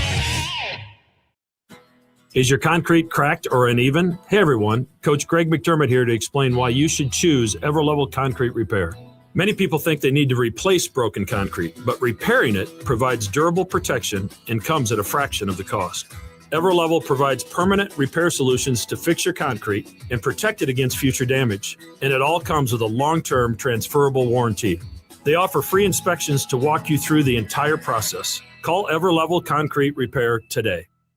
Get into Prairie Flower Casino and get in the game. Prairie Flower has hundreds of the hottest slot machines along with the PFC Sportsbook and your favorite live table games. Looking for a bite and a beverage? You'll love all our options, including Sky Bar and Grill with nonstop sports on our wall-to-wall TVs and the friendly service you know and love. Play longer, win more at Prairie Flower Casino, just minutes north of downtown Omaha. Must be 21. Please bet responsibly. Oscar's Pizza and Sports Grill is your home for the big game. Whether it's the NFL or a rivalry on the hardwood, you will find all the action on Oscar's top-of-the-line audio-video system. With 40 TVs and massive dual projectors, the game has never looked better. Pair that with their award-winning char-buffed wings and $7.99 Monday through Friday lunch specials, Oscar's Pizza and Sports Grill has everything you need. 173rd and West Center Road, and for takeout at 162nd and Maple. Running a business means wearing multiple hats. So if you're like me, you probably started out using your personal phone, taking client calls and texts nonstop. As my business grew, I needed something smarter. That's when I switched to Quo, the #1 business phone system. Quo works right on your phone or computer. No carrying 2 phones, no clunky landline, just one easy app you can try for free. Your team can share one number and handle calls and texts together like a shared inbox. Any teammate can jump into the conversation, so customers get faster responses. And Quo's AI assistant summarizes your calls and responds to customers 24/7, so you never miss a lead or opportunity. All this starts at just $15 a month. That's basically 2 coffees. You can even keep your current business phone number. Find out why 90,000 businesses trust Quo. No missed calls, no missed customers. Try Quo for free at quo.com/sports. That's quo.com/sports to try Quo free. QUO.com/SPORTS. Hello there, Greg Wagner joining you from the Nebraska Game and Parks Commission. Time now for another Nebraska Outdoor Update. Question: are you venturing outdoors this time of year? If so, file a plan with somebody that you know and trust, telling them at least where you're going and when you're due back. You need to assemble a first aid kit. You need to assemble a survival kit. You need to take your smartphone to record a voicemail location and also pack an extra set of warm clothing in a trash bag or a dry bag just in case. Be safe. I'm Greg Wagner. When you're in the mood for a little change of pace, tune into Omaha's home for hits that rock. 101.9 The Keg with rock hits from the 80s, 90s, and 2000s. Plus, we're your home for all Creighton men's basketball games. 101.9 The Keg, hits that rock. 1620 The Zone at 1620thezone.com. Now, back to Gary and Matt on 1620 The Zone. Will you be participating in Dry January? Is that's where you don't drink, right? In January? You don't drink. Yeah. Did you do No Nut November? I decline to do No Nut November, or just decline to answer? I decline to answer. That's fair. That's fair. I think my PR team was freaking out when you asked me that question. I decline. I will not be doing Dry January. What I will be doing, though, and I know you're aware of this, there's the hard 75 and the soft 75.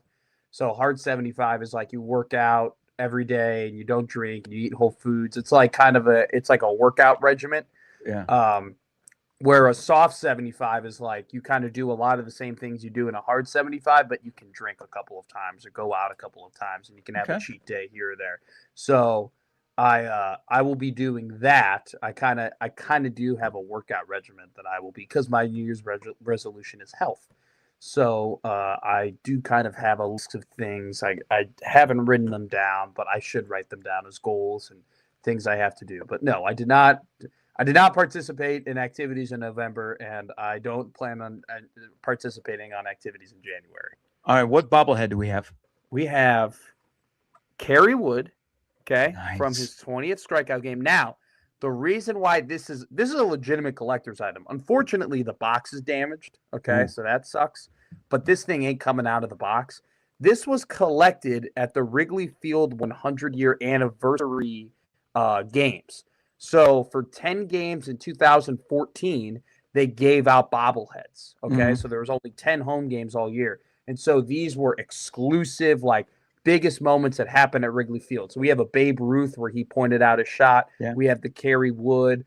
I think there's like a Derek Lee one as well. So this was the 9th out of the 10th bobbleheads they gave out at Wrigley Field during their 100th year celebration of the field. So there you go. It's one of the better ones I own. Right. Nice. That's a good looking bobblehead. So we got 2 boxes. This one is kept in its box. There's a Babe Ruth one up there that's also kept in its box. There's one that we pulled out. We pulled a Kerry one out and we put it on display. It's an awesome bobblehead. It's sick. And it's a big one too. It's long ways. This is a big box. Yeah, it looks like it. This is a big bobblehead box. So there you go. I don't know how much this would go for. If the damn box wasn't broken, it would be worth a lot more. But there you go. One of my better collector's items. Andrew tweets at the show, Nebraska has now 2 terrible narratives. Basketball has never won a tournament game, and football is 0-30 versus top 25 teams. I think basketball breaks that this year, but I have little faith in football. They got to do it eventually, right? That was one of my bold predictions that in 2026, Nebraska will beat a ranked team. They got it. I mean, it feels like every other team just has one of those games where they play out of their mind, and then the other team that they're playing that's ranked has their worst game of the year for no reason other than they got out of bed on the wrong side, and you end up having an upset. It feels like that's happened to everybody except for Nebraska. Like that is so insane that you go 30 games in a row, and now it's 10 years. It's going to be 10 years since you beat a team that had a number to the left of its name. Well, and then you add a head coach who, unfortunately, on Wednesday suffered his 20th straight loss against a ranked team. Yeah. John writes into the Equitable Bank inbox. Always great to hear from John. Big fan. Always great. When you're talking about any CEO, the questions are, what is his identity? Does he know exactly the type of team he wants to build? Can he draw in enough talent? Can he beat the competition? Then the answer is clear. You don't have the right CEO. It's that simple. We know how this story is going to end because the questions we're asking make that clear. That is from John. I do think that Dylan, his presence might have thrown off what they were trying to accomplish and what they wanted to do on the offensive end.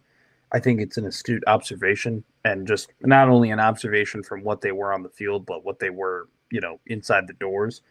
But doesn't like his presence should not put you where you're at now, because it's not as if okay, hey, they had an identity. Dylan came in, it changed a little bit, and now you know exactly what the program is going back to. You don't. I don't know what Nebraska is going to look like next season. You're heading into year 4. That's not a good thing. And I know they're young.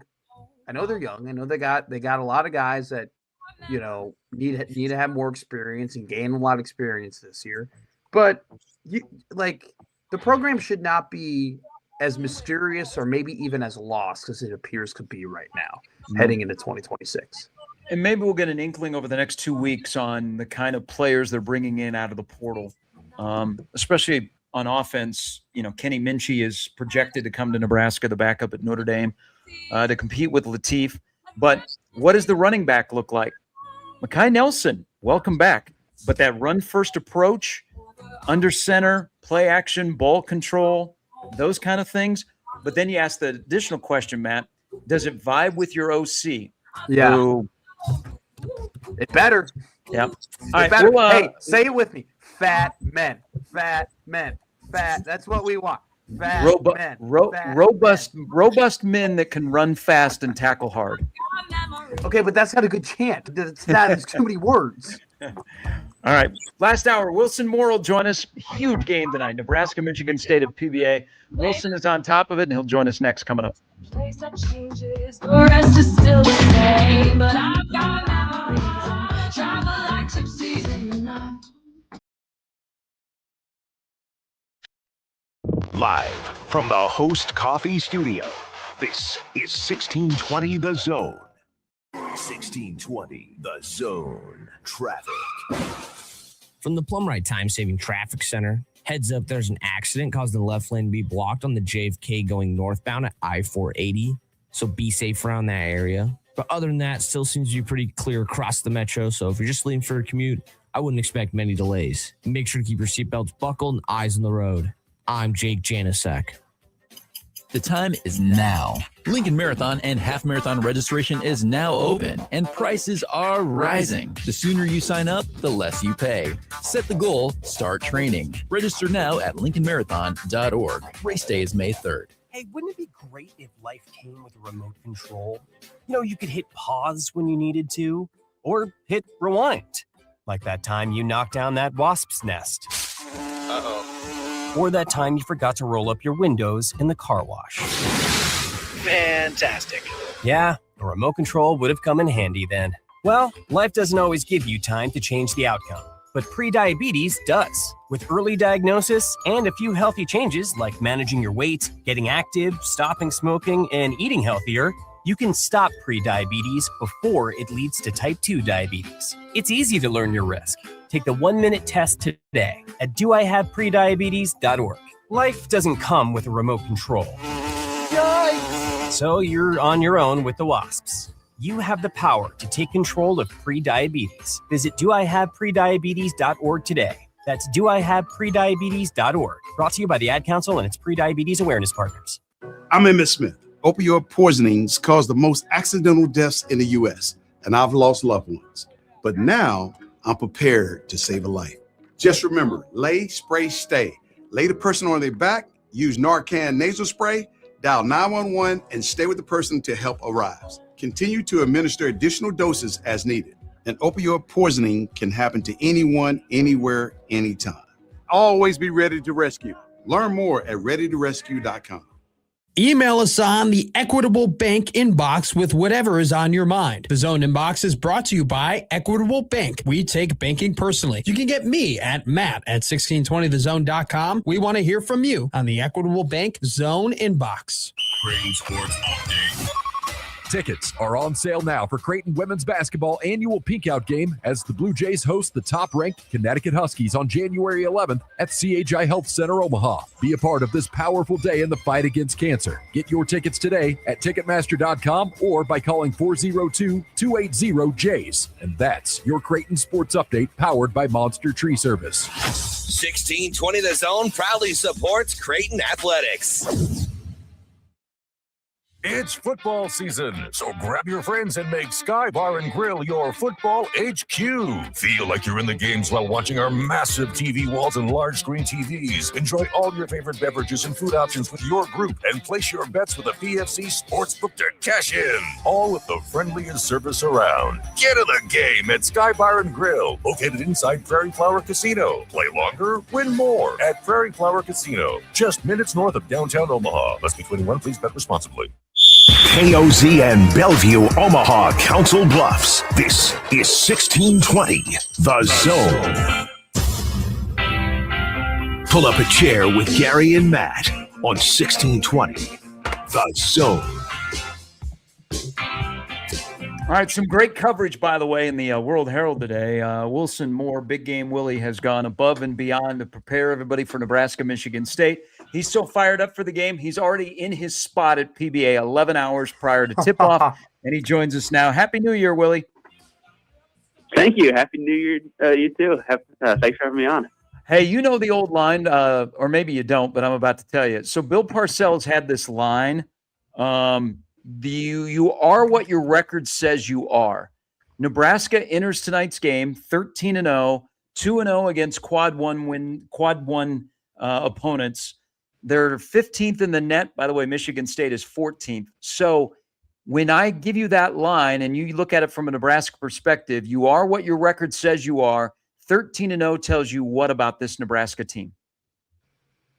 It tells you a lot. It tells you, for one, they've taken care of business, which that's important. I think that's the thing people overlook, that just, all the Maryland Eastern Shores and the USC upstates and the West Georgias of the world, there wasn't a stumble. I think that's the kind of sneaky thing that shouldn't be overlooked when you're looking at just like building a resume for the NCAA tournament. They avoided disaster at all of those, and it shows they can hang with some pretty good teams. You know, Illinois is, I think, one of the best teams in the Big Ten, and Nebraska went into their house and beat them. That's really important. It shows you what this team can do, and obviously, you know, beating Creighton, Wisconsin, Oklahoma, Kansas State, those are all games that, you know, maybe Nebraska was favored. I mean, they certainly were for some of those, but to win all of them, especially some of them the way they did, you know, I think 13-0 at the moment for Nebraska is a pretty accurate reflection for the way they've played. You know, this hasn't been luck. It hasn't been smoke and mirrors that got them there. This has been a very just connected, unselfish team that fits within Fred Hoiberg's system. But yeah, this is going to be quite the environment and quite the matchup tonight. You know, Michigan State will push them in ways other teams haven't, just with the Spartans' physicality and length and pace. So a lot going into tonight. Willie, heading into the season, there definitely wasn't a ton of optimism, especially after, you know, how last year ended. And then on top of that, I think Nebraska was 14th. They were 13th or 14th in the Big Ten preseason rankings, not very high.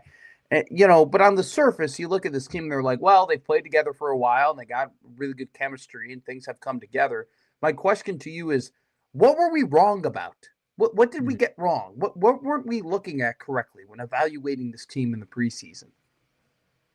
That's a really good question, Matt. I don't know that I've thought a lot about that this season. I think I think in the current, you know, like mold of college basketball, with the amount of player movement that there is, there's a tendency to just kind of look at what the sum of a team's parts is, you know, just, you know, which makes sense because we haven't seen teams play together until the season starts, generally speaking. So I think that's where Nebraska has surpassed expectations, that they've been greater than the sum of their parts.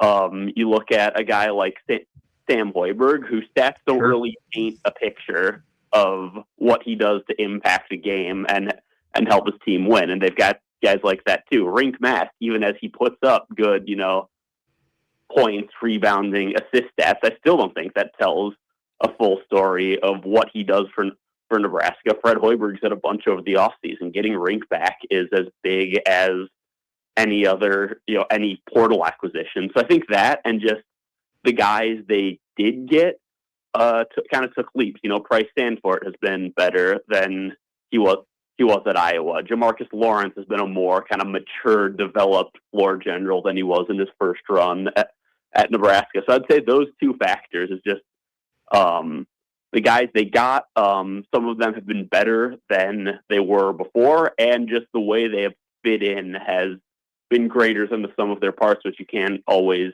predict will happen just based on strictly looking at roster and transactions.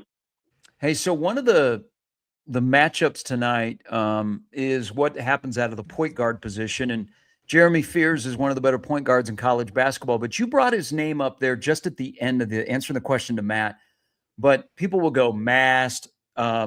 People, if they know ball, they will say Berke, Sanford. Like that, it takes a little bit before they get to Jamarcus Lawrence and they go, oh yeah, that guy hit the game-winning shot in Champaign. Your assessment of Jamarcus Lawrence, solid, but and I'm not saying he's having a bad season, but why doesn't he get talked about more in the scope of this 13-0 team, do you think? I think because he has more of a job that is to set up his teammates and to make others better, and I think he's done his job so far this season. You know, that's what really has stuck out to me about Lawrence since he's been back. His sophomore year, when they first played him at point guard, he was clearly a shooting guard, learning a new position and in unfamiliar territory. He hasn't looked like that this year. He's looked a lot more confident as a ball handler and a facilitator. Obviously, he's always been a guy that if you leave him open, he can knock down a shot. He's, you know, upper 30s three-point shooter. I don't know exactly why people aren't talking about him as much, but I think he's really been one of the key pieces. And to your point, maybe one of the more underrated reasons that this team has started the way it has. Is this game just simply like team that makes more shots is going to win? I know that's such a baseline question, but I mean, it just seems like Michigan State has a lot of advantages physically that Nebraska's got to make sure, especially with Michigan State's ability to clear the boards, that they just, they take advantage of their possessions. Is it just simple as that? Nebraska needs to hit their shots? Yeah, I liken it to the Illinois game from a couple weeks ago, where Illinois was the more physical, aggressive team, especially under the basket and on the offensive glass. But Nebraska made shots, and it was kind of, this clash of styles. And you saw Nebraska's path to winning, which they did, was they had to win on the perimeter. They had to be the more prolific three-point shooting team, and they had to do enough under the basket. And that's what happened. That Illinois was definitely better on the glass, but Nebraska did enough for it to come down to that last possession and Jamarcus Lawrence to hit that shot. And I think it's similar. It's similar tonight. Nebraska's going to have to hit shots. They're going to have to get good nights from Sanford and Mast and Lawrence. Guys are going to have to be making shots. They can't have a cold night like they did a few days ago. Braden Frager is another factor in that, and they have to do enough. If you look at the Nebraska-Michigan State game last year, even if Nebraska makes shots, they just got thrashed on the glass that game. It wouldn't have mattered. So hit shots and do enough on the glass. And the other thing Fred Hoiberg has talked a lot about is just getting back on defense. Michigan State is excellent in transition, and Nebraska needs to be on top of that. Wilson Moore of the Omaha World Herald joining us. So let's go at it from the Michigan State perspective, who probably has played more quote-unquote big games prior to tonight. They've had some free throw woes. I think this is a really good defensive team that Tom Izzo has put together. I don't think they shoot lights out, but they're a good basketball team. I mean, they're a reason why they're ranked where they are.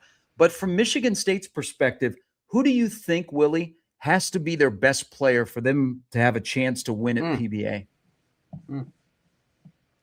That's a tough one. There are two I have in mind, if that's not too much of a cop-out, and that's Jeremy Fears and Jackson Kohler. Fears is the point guard. He's the one who makes things go.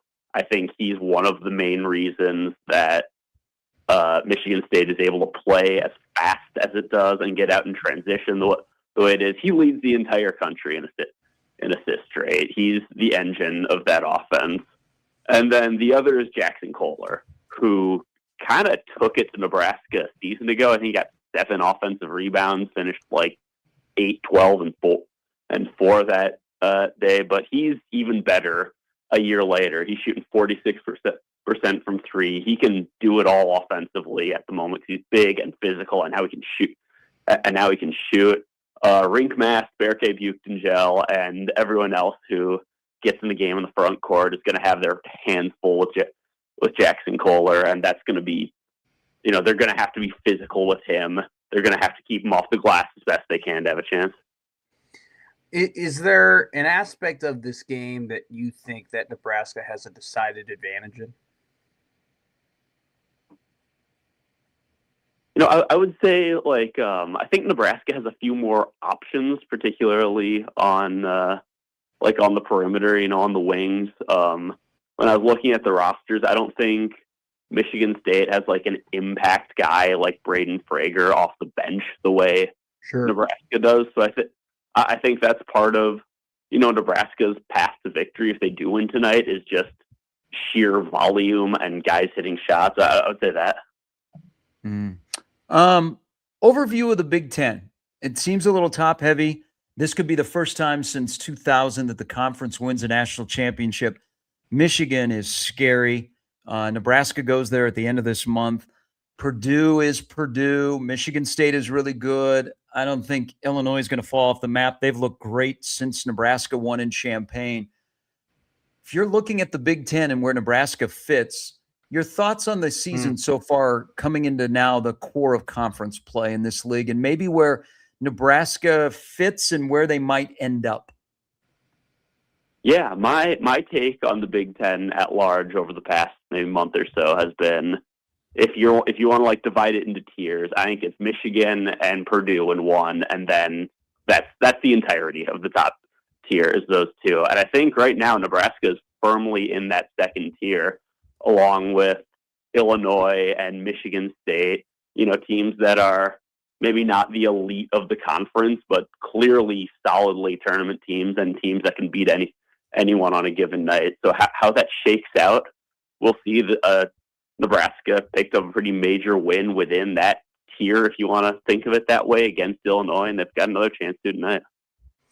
I'm not going to try and pronounce his full name, but what did you see from Oogie? And do you think that, because it's interesting, Wilson, to me, because this is a guy that they acquired in the transfer portal where you're looking at, he was at Central Michigan. You're looking at like what he did at his previous stop. He was impressive. He was a good player over there. And I think in the beginning of the year, you thought, all right, this is a dude who could make an impact, and then he gets hurt, and then you have all this success without him.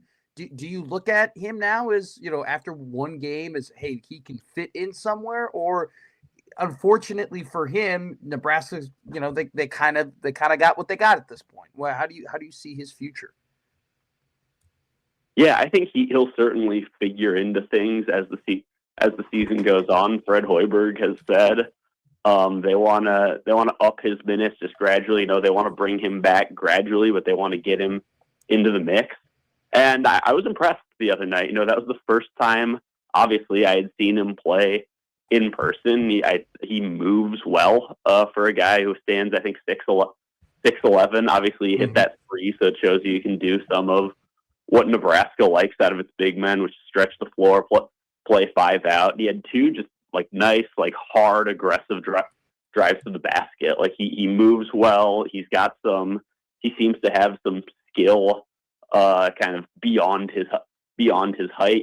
Skill of a guy smaller than him. So I was impressed. I think he only played 10 minutes. That's going to be a gradual thing as he just finds himself and gets his conditioning back and everything that goes along with that. But that had me intrigued with Ugnis Yarsevicius. Hey, nicely done. Thank you for joining us. I know you're going to be busy today. They had you writing a lot. So good stuff in previewing this game. Enjoy tonight at PBA. It's going to be a night that building has not seen very often since it opened. That'll be a lot of fun tonight. So we appreciate it, Wilson. Hey, yeah. Thanks, guys. Thanks for having me. That's Big Game Willie. Wilson Moore from the Omaha World Herald. I know a lot of people are throwing out to us in email and tweets and texts about how big tonight's game is. And I understand it's a big game because it's a top 15 matchup that building has never had. To me, No Sit Sunday is a standalone. So This may fit in at number 2. That Purdue game when Nebraska blew out Purdue, that was a big game. But remember, Nebraska, that was very unexpected. Tonight is 2 legit, number 5 or better seeds in the NCAA tournament.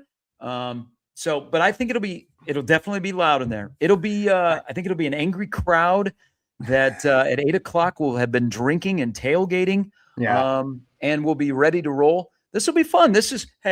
Nebraska basketball hasn't done this very often, and you don't want to. I don't think it, takes away from the season if you're not able to win the basketball game. But just think about the possibilities if Nebraska wins tonight. They're 14-0. They have a top 10 win.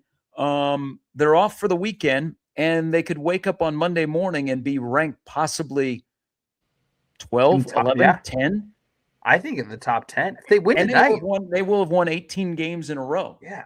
Yeah. If they win tonight, they definitely could be top 10 for sure. I mean, they would have multiple quality, 30-point victory over Wisconsin, ranked win against Illinois, ranked win against Michigan State. I think you're right. The Purdue game was a great moment, but there wasn't a lot of expectation heading into it. Also, that game was like on a Thursday at 8 p.m. and the students were gone. I don't even think it was sold out.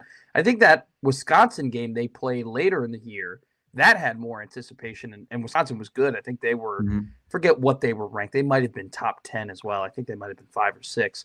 But yeah, this is No Sit Sunday is No Sit Sunday, but Man, this is a big game. Are you going? You gonna be there? Yep.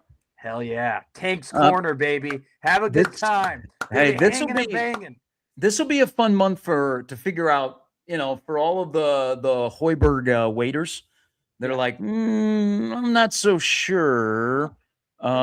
This is the month because you open up with number 9 Michigan State tonight, and then you finish at number 2 Michigan at the end of the month. In between, next week's on the road at Ohio State, Indiana. And then you come home for Oregon, which is not the Oregon of old. No. But they're an older team when you have Nate Biddle and Shellstad. Then you go to Evanston. Nebraska always handles business at Northwestern. Do they?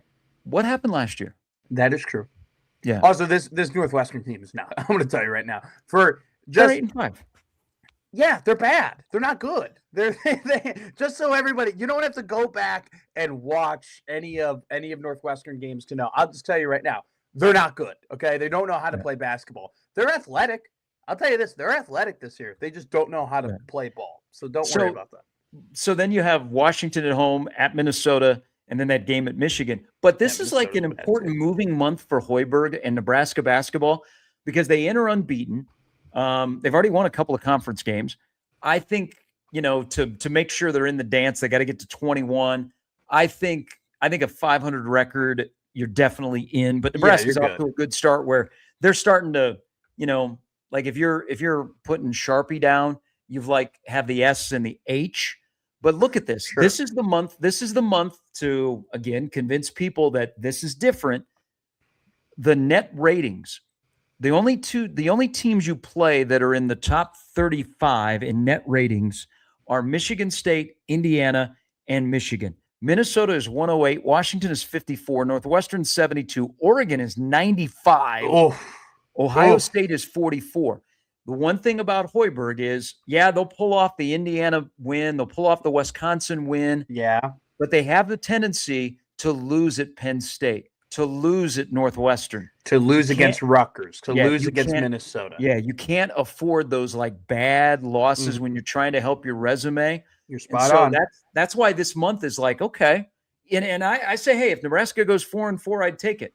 But I'm looking at the next 3 are going to be really tough, and then the finish at Michigan because I don't know how many teams are going to beat Michigan this year. I hate the saying, you're going to find out if this is fun or this is real. Because I think that's a hunk of, because it can be both. Things can be fun and they can be real at the same time. It's not one or the other. Okay. Like get out of here. But I think tonight is how real is it? Like it's real. Nebraska's real. Nebraska is a tournament team. Nebraska is rightfully so a top 13 team in the country. And if Nebraska was ranked to begin the year, right, they would be top 10. That's how they've played. So I don't think there's any question on whether or not, there's substance to how they've been playing and whether or not they can keep it up because they have. It's just tonight's how real. Is this because if they win tonight, man, I think we're all kind of very conservatively saying okay, 5 seed. We say 5 seed with hope in our heart. If they win tonight, there's no hope. It's no, they are a top 5 seed. That's what the reality is, which makes this even more interesting. All right. Indiana football is still playing, and Nebraska basketball is a 1.5 favorite against number 9 Michigan State. Welcome. It's good. Tom Izzo-led Michigan State. 6. We're back with more Gary and Matt with Jimmy after this on 1620 The Zone. You might not ever get rich, but let me tell you, it's better. Previously on Unsportsmanlike Conduct. He had Emmett as the 8th best running back. Average for the 8th best running back in the draft was usually somewhere in the early 4th round. Well, last year, one of those running backs was Cam Scatterby. He ended up signing a 5-year, $5 million contract. You're not going to get that kind of money in NIL, and it would only be for 1 more year. Unsportsmanlike Conduct with John Bishop and Josh Peterson. Weekdays 2 to 6 on 1620 The Zone. Your Omaha area forecast from KETV Newswatch 7. Impact weather Friday with a winter weather advisory in effect for the afternoon and evening in the metro. Plan for cloudy, chilly conditions throughout the day with highs around 30. Potential for a light wintry mix mainly after 3 p.m., which could slick things up for the evening drive before changing over to light snow later in the evening. Snow accumulations less than 1 inch. I'm meteorologist Sean Everson from KETV News Watch 7. Want to make 2026 your year of adventure? Book that trip and learn a new language with Babbel. Go ahead, make a resolution you can stick to. Now is the time. Babbel's New Year sale is here. Unlock all of the languages on Babbel with the lifetime subscription for 65% off. Just go to Babbel.com and start today. Babbel teaches you relevant words and phrases, so you can start speaking with confidence in as little as 3 weeks. And because Babbel's bite-sized lessons fit easily into your daily routine and are easy to remember, you'll be talking like a local in time for takeoff. Dive into the world of language learning content with Babbel's videos, podcasts, and stories from around the world, full of culture bites and language learning tips. Turn your daydream into a destination this year with Babbel. But don't wait. This offer ends January 15th. Get Babbel's lifetime access for less at Babbel.com. That's Babbel.com. Babbel.com. Sound familiar? At Mattress Firm, we understand there are many problems that can keep you up at night, like snoring, aches and pains, or sleeping hot. Our sleep experts have the unrivaled know-how to match you with a mattress that can help. And now at Mattress Firm, save up to $500 on Tempur-Pedic, plus get a $300 instant gift. For the great sleep you deserve, visit Mattress Firm. We make sleep easy. Restrictions apply. See store or website for details. In school sports, it's easy to see the wins, the moments that make headlines. But there's so much work that goes unseen for any of it to happen. My name is Phil Risen, and I'm the Executive Director of the National Interscholastic Athletic Administrators Association. Throughout the country, athletic administrators dedicate countless hours to making life-changing opportunities possible for student athletes through sports. Their sacrifice is fueled by the belief that every student can grow and deserves their time to shine. On behalf of the NIAAA, we want to thank every athletic administrator for your tireless dedication to providing 7.8 million students across the country a path to a better future. This message presented by the NIAAA, the National Interscholastic Athletic Administrators Association. When I was facing cancer, the treatment I needed wasn't available where we lived. But we found a home away from home for free with the American Cancer Society's Hope Lodge. Our American Cancer Society Hope Lodge brings people closer to their cancer treatment. Hope Lodge communities provide free lodging for cancer patients and their caregivers, removing financial burdens and improving access to the best care available. When treatment is far from home, there's Hope Lodge, Nebraska. Visit cancer.org. When you're in the mood for a little change of pace, tune into Omaha's home for hits that rock. 101.9 The K with rock hits from the 80s, 90s, and 2000s. Plus, we're your home for all Creighton men's basketball games. 101.9 The Keg, hits that rock. The Zone Hotline is powered by Prairie Flower Casino. Play longer, win more. Gary and Matt on 1620 The Zone and 1620thezone.com. All right, happy Portal Day. Not sure how you celebrate other than being on a computer and hitting refresh and following everybody that seems to have their pulse on the portal. We have not seen, so this is kind of how today it usually works out, is you get the flood of players officially going in the portal because now it's open and your name pops up on the site. You hear about agents that have set up visits. Nebraska's got a visit from Iowa State's starting guard who started 30 games over the last 3 seasons, and Brendan Black. Dylan Raiola is officially in the portal. I have not seen any new names pop into the portal from Nebraska, but it's only been open for 9.5 hours.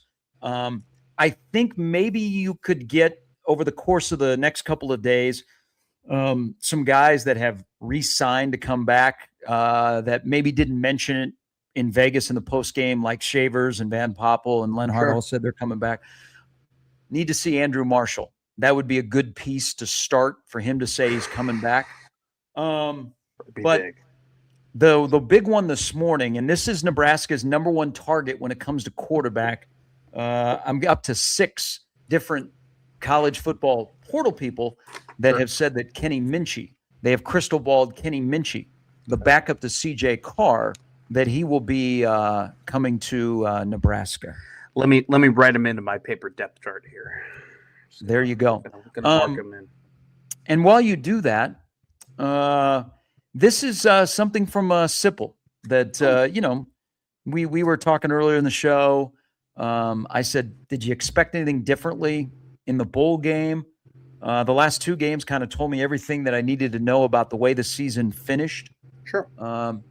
It's not great that you get beat 44-22, but Nebraska went out there to have fun. Okay.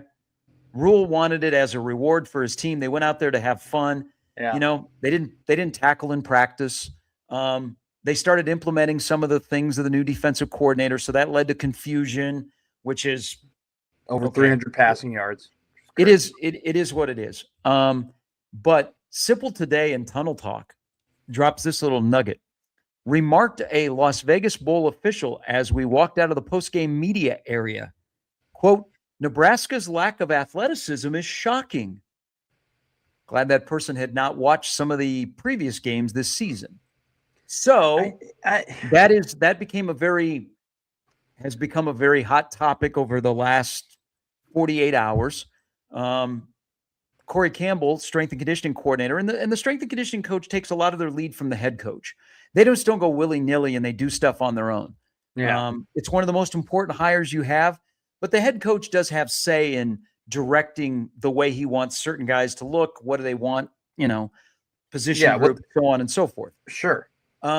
Did get an extension and a raise. It kind of flew under the radar here in the last month, but I don't think anyone can deny, looking at this team, that the lack of explosiveness was very glaring. Physicality, Utah was some grown men playing against a team that did not look or have a ton of grown men.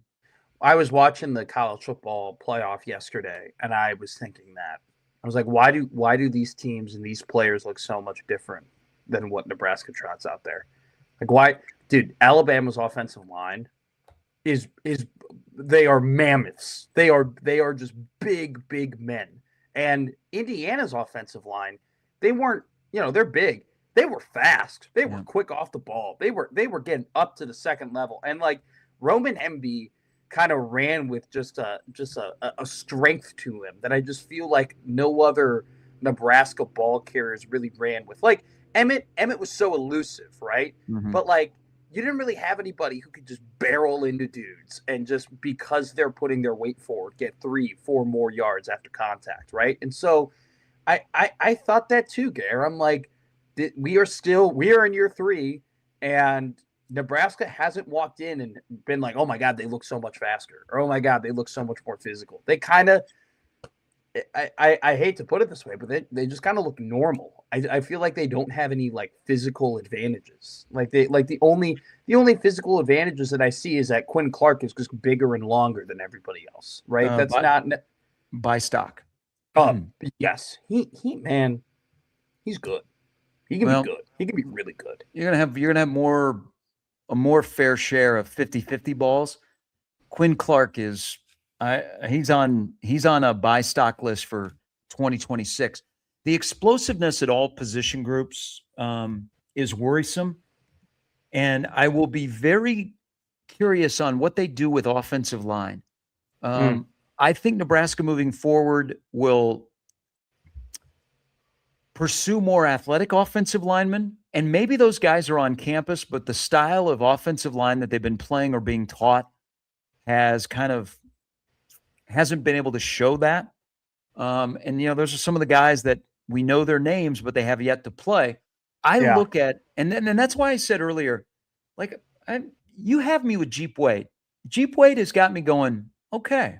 Yeah. I'm waiting on the defensive guys. I'm just gonna, because I think they got a little bit more work to do. But I like Jeep Wade, and then you combine him with Tinsley, could be an interesting combo. But what Nebraska wants to do with especially their guards, it looked like they tried early on against Utah.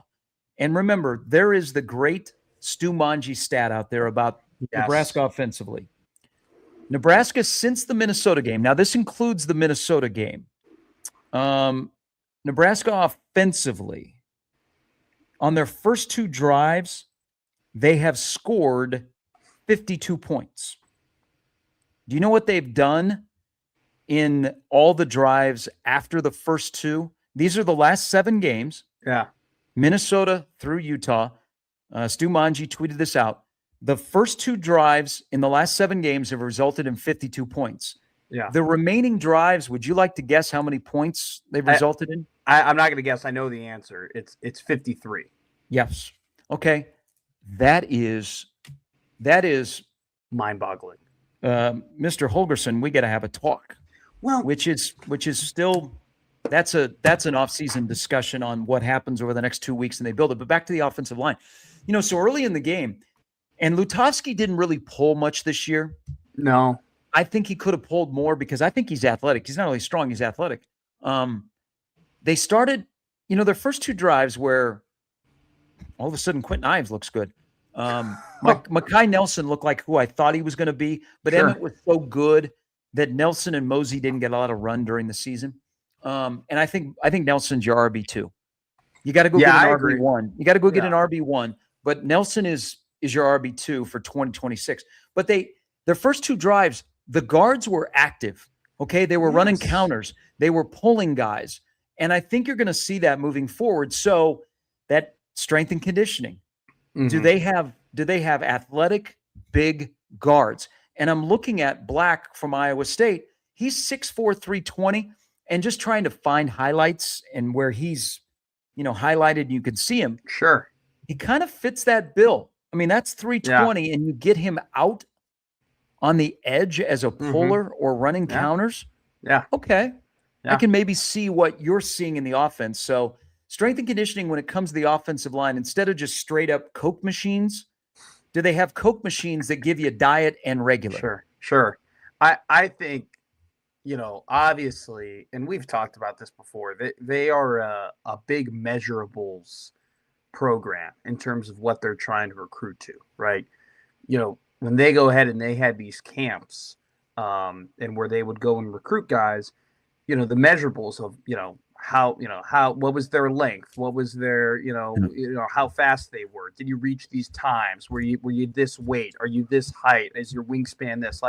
For a program that is so focused on the measurables and what your body looks like, they have not done a good job enough of turning those measurables into football skills. Yeah. That's where they failed at, because you go ahead and you say, oh man, he's got his ankles are this big and his feet are this big and his hands are this big and it's like, his wingspan is this. It's like, okay, well, you're supposed to take that frame and make it strong and make it faster and make it more explosive. And they haven't done that. And I remember, Gary, they came out, this was in year 1. And it was it was fall camp. It was the beginning of fall camp. So it was the first time they had a whole offseason basically to be with Corey Campbell. And I remember seeing some of these guys, Nash in particularly, and then you're gonna kill D-end, bigger. He ended up retiring after the season. He had a funny name. He had a good name. I forget. He was DN. Anyway, he walked in and we were like, oh, wow, these guys have slimmed up. We're like, these guys look slimmer. These guys look more in shape. These guys look like they've lost a little weight, And then we were expecting them to be faster because of that. We're like, oh, okay, they've cut some fat. Like they look like they're a little bit more agile. And then they weren't. And then you're like, okay, then what was the point of that? I mean, it's just one of those things where they speak so highly of their nutrition and of their facilities and the things that they're doing in the weight room, and I just don't see it translate. There's too many things on this roster, Gary, and too many things in this program that we hear about that we don't see on the field. That's an issue. Yeah. That's a problem. Yeah. That's how you start losing trust. Plain and simple. A couple of as we're on National Portal Day. So Kenny Minchey, who is Nebraska's #1 target at quarterback, that appears to be emerging. That will be a connection with Nebraska. Brendan Black is visiting. He is the guard from Iowa State. He's also going to go to South Carolina, but he's in Lincoln for the next 2 days. Started 30 games at Iowa State over the last 3 years. Now, San Diego State has quite a few defensive guys that are in the portal. The edge coach and the DC are now in Lincoln.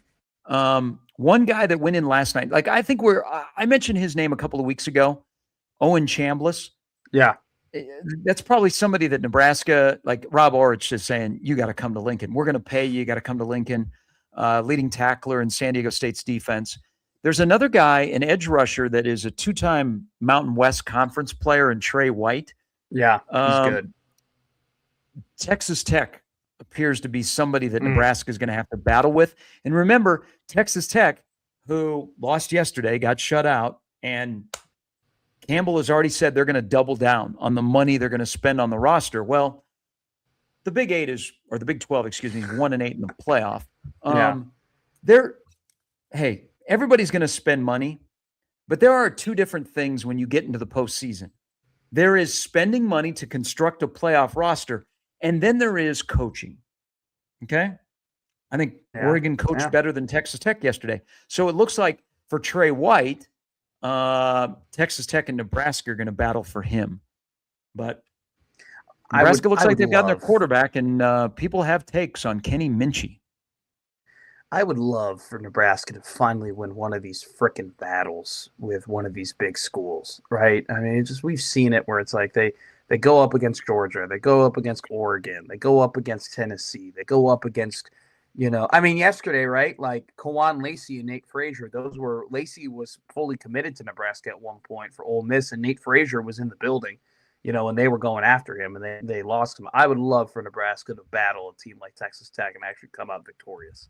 Isn't that interesting? Isn't that interesting about both of those running backs? Because E.J. Barthel identified both of those guys. Nebraska had a commitment from one in Lacey, and they were. I only know this because one of my closest friends, like he went to Mater Dei, where Frazier went for high school, and so he knew Nate pretty well, and he was in the building. He was working for the football team at the time. They were pretty damn close with Frazier. Like they were talking with him. Like there was some mutual interest there, and they both didn't end up getting it. Frazier was a national was a big national prospect. This is why he went from California all the way to Georgia. But it's just like, I think in the past, Gare, they would Brandon Baker and Isaiah World and Frazier and some of these other big guys, Nebraska would be second, and we would say, okay, like. We get it, but you know what? The fact that you were second with those guys is actually pretty impressive. Like that, we were saying that early on. At least I was saying that early on. Now I'm like, there's no more moral victories anymore. It's just like, dude, you gotta go out and get these dudes because you don't have enough dudes. There are officially 2,019 players that are in the portal. So people are battling for each other's backups or to grab a guy off a group of 5 roster. Grab a guy who's grab the Sun Belt Player of the Year. Hey, so I'm trying to get some intel here. Dylan is officially in. Jason Machacek is in. Whoa. Yeah. Okay. He was George. Okay. Yeah, George is in. So there are 10 Nebraska players that are in the portal right now. Machacek was on the what list? So I guess we'll have to cross him off. Let me double. Yeah. Yep. He's in the portal. So there are 10 players from Nebraska that are in the portal right now. Nobody that has not. George. I don't think George had said he was in the portal, right? Who? Jalen George. Oh, Jalen George. Yeah, Yes. he's fine. He's on another list. There's Okay, but I don't think he had officially announced that he was going to the portal. But, but he's in the Hertzog portal is now? in here. Noonan is in here. Okay. Davila is in here. Vermas, Alvano, Okafor. Cool. I have keep, cut, what, and who. The who list was I was like no offense to Thomas Donofrio, but I was like I've never heard like Tanner Turch. That was another guy where I was like, okay, like I'm not making fun of these guys. I just didn't know who they were. I barely knew who Hammer. He was a 4-star. Yeah. All right. We'll take a break. We'll come back and wrap up. Yes. Was one of those guys a Yeah. blue chip prospect? Should I know who Turch is? No, he's kind of under the radar. By the way, people are asking me. So this is right now. This is as we speak. This is current. I do have some access to see who's in the portal. Just 10 Nebraska players. McGahee is not in the portal on the current list. Okay. Yeah. But there are 10 players that are in it. We're just scratching them off as we go, baby. We're just going. All right, we'll come back. Final thoughts as we hand it over to the Connor Happer Show on this second day of January 2026. It's Gary and Matt with Jimmy on 1620 The Zone.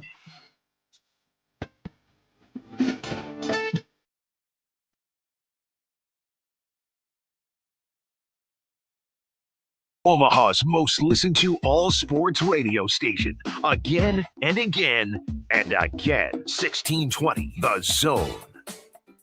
The key to preserving your concrete is staying ahead of problems before they start. Without proper protection, even new concrete can crack, sink, and deteriorate.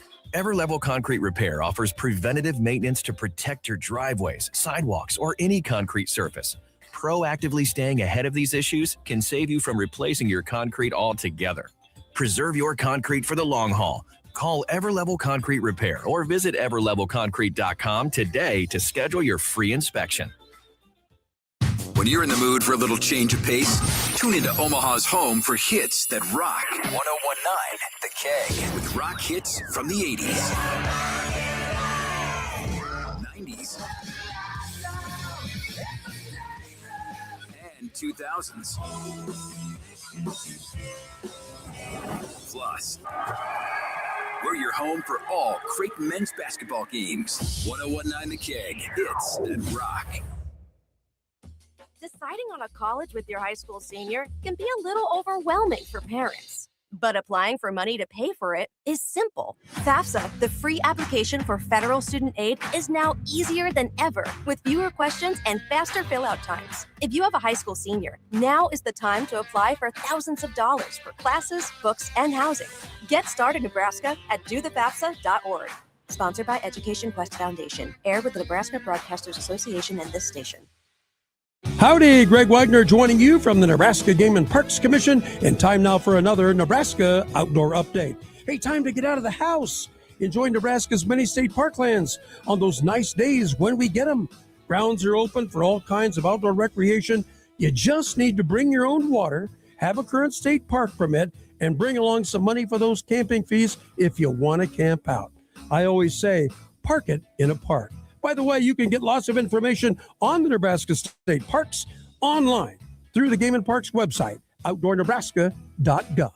Question: are you venturing outdoors this time of year? Ooh, if so, file a plan with somebody that you know and trust, telling them at least where you're going, when you're due back, assemble a survival kit, carry a first aid kit, tote your smartphone to record a voicemail location, and pack an extra set of warm clothing in a trash bag or a dry bag just in case. Please be safe out there. I'm Greg Wagner. Oscar's Pizza and Sports Grill is your home for the big game. Whether it's the NFL or a rivalry on the hardwood, you will find all the action on Oscar's top-of-the-line audio-video system. With 40 TVs and massive dual projectors, the game has never looked better. Pair that with their award-winning char-buffed wings and $7.99 Monday through Friday lunch specials, Oscar's Pizza and Sports Grill has everything you need. 173rd and West Center Road, and for takeout at 162nd and Maple. Hey, it's Tapper here for Underdog Fantasy, where fast breaks, buzzer beaters, and block parties have returned, and Underdog is the best place to get in on all the action. And with Underdog Unwrapped, you'll unwrap tons of promos throughout the holidays. We've got boosts, gimme picks, deal reveals, and even some surprises sprinkled in as well. Now is the best time to get in on the action. You can make picks and win money right now in Nebraska. Playing on Underdog is easy. Just pick whether your favorite players will go higher or lower in certain stat categories. You get those picks right, you can win up to 5,000 times your cash. It's that simple. Download the app today and use promo code HAPPER1620 to score $75 in bonus entries when you play your first $5. Promo code HAPPER1620. Underdog. Make picks, win money. Must be 19 plus and present in Nebraska. Terms apply. See assets.underdogfantasy.com/web/play and get terms_DFS_.html for details. Concern with your play, call 1-800-GAMBLER. Visit www.ncpgambling.org. Now back to Gary, Matt, and Jimmy on 1620 The Zone.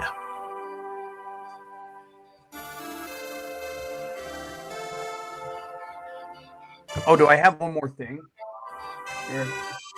All right.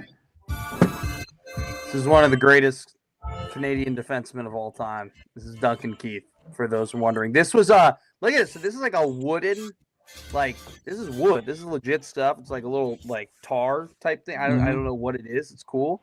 They gave this out at games. In-game promotions used to be awesome. Like they used to give out awesome things when you were like the first 10,000 people at stadiums. Now I feel like we're lacking. You know, we're not doing as many great promotions anymore. Look at this thing. This thing is awesome. Oh, yes. They have beaten Dallas twice in the last 5 days. We also used to have better Blackhawk hockey. Well, Bedard's out, which, by the way, Bedard not being on the Canadian roster is a joke. Also, too, no Caulfield, no Foxy. What are we doing, U.S.? I mean, I didn't know there were such big Vincent Trocheck guys over there at USA Hockey. I guess they want the Kachuk Trocheck. Jake Gensel, former Omaha Mav, is on the USA roster. By the way, quarterfinals World Juniors tonight. Big game for Omaha. Big game for USA up in. They're playing St. in the Paul. World Juniors. Oh my God, That's great. They're playing on the East Coast. Omaha Hockey's in Ithaca to take on the Big Red of Cornell. Okay. Okay. So this is who is in the portal right now from Nebraska. If people missed it. All right. This is official. So I'm looking at the portal. Dylan Davila, Maciejczak, Noonan, Hartzog, Gradney, George, Vermas, Alvano, Okafor. Those are the guys right now as of 9:49 on the first day of the portal that are officially in from Nebraska. 2019 players are in the portal. Yeah. Okay. So let's start the 2026 year. This is another great sports weekend. We have week 18 of the NFL season. We have 4 bowl games today. We have a monster game tonight. Creighton goes on the road. They have a big week. This would be a good week of basketball because Creighton is at Seton Hall on Sunday. Mick Sportsbook. Let me first ask you quickly here. Is it a big deal if Caleb Williams throws for 4,000 yards, yay or nay? Yay. Okay. It is. Good luck this weekend. It's annoying. Everybody watched Travis's last game in Vegas. Ben got really annoyed at not really, but he was like, it doesn't really matter to me. And he was like, it's an arbitrary number. Like, who cares? But the reporters are kind of right. Like, Chicago fans are sick and tired of that graphic that they post every single year heading into a season to get engagement. So I would prefer if Caleb hit that in the butt and got it done because it's annoying. All right, we can start try and revive Mick Sportsbook to get it off on a good start in 2026. 1.5 favorite tonight, Nebraska or Michigan State. Yeah, I'll take I'll Nebraska to win, but Michigan State to cover. I think it's a 1-point victory. Okay. But I think it's like 75-74. That's what I'll take. I think it's going to be really close. If I were betting, okay. Oh yeah. If I had everything says it should be. If I had to bet, I would bet Michigan State. I would take the more. I don't want to call them necessarily more proven. I mean, they did beat Kentucky. That was an impressive win. I mean, they dominated Kentucky. I just think there's more to trust about Michigan State than there is about Nebraska, and I do think that the rebounding matchup, definitely favors MSU and Nebraska. Like, to your point, they're not going to get a lot of second chance opportunities. So they got to go out and they got to make their shots. And they've kind of struggled in the last 2 games very very under the radar. They've only made 11 3-pointers. Are they playing down to the level of their competition? Probably. But I think if from a betting perspective, I would probably go with Michigan State. All right, trio of games. Which is in probably Week 18. great for Nebraska, by the way. It's probably great for Fade- Nebraska that I would Fade bet Mixed Michigan State. Sportsbook. I think I'm going to start fading myself. Maybe keep that to yourself. Okay, Carolina. No, that's your mind in the gutter. All right. I don't get you. Your lingo at that age. I'm not sure if it means if fade yourself means the same thing that I think it does. So I'm just trying to have a little buffer. Carolina at Tampa Bay. Carolina. Okay. Tampa Bay got hurt, and Tampa Bay never recovered from it. And their defense has not nearly been as good as it was to start the year. It has struggled. Not good. Man, I hope this might be the last weekend of NFL football for Levante David and Zach Taylor. It very well could be. That's a great point. This could be the final game for the great career of Levante David. Seattle, Levante's San Francisco for the number 1 seed to win the NFC West. Yeah, I think San Francisco is the best team in the NFL, and I'm wildly excited to see how they play against the Seattle defense that I would peg as the best defense in the league. Sam Darnold's he's going to have an opportunity. Brock Purdy's playing well. Sam Darnold's going to have an opportunity to go up against a pretty bad San Francisco 49ers secondary, which was even bad before Caleb Williams had the greatest game of his career. I would take San Francisco. All right, and the final one, this also could be the final weekend for Aaron Rodgers in the NFL, and you can thank DK Metcalf if that is the case. I don't like this game because it's really not an aesthetically pleasing game, but it's a monster game for John Harbaugh and Mike Tomlin. Lamar Jackson versus Aaron Rodgers, Baltimore at Pittsburgh to wrap up the regular season on Sunday Night Football. Look, Baltimore's running the ball really well.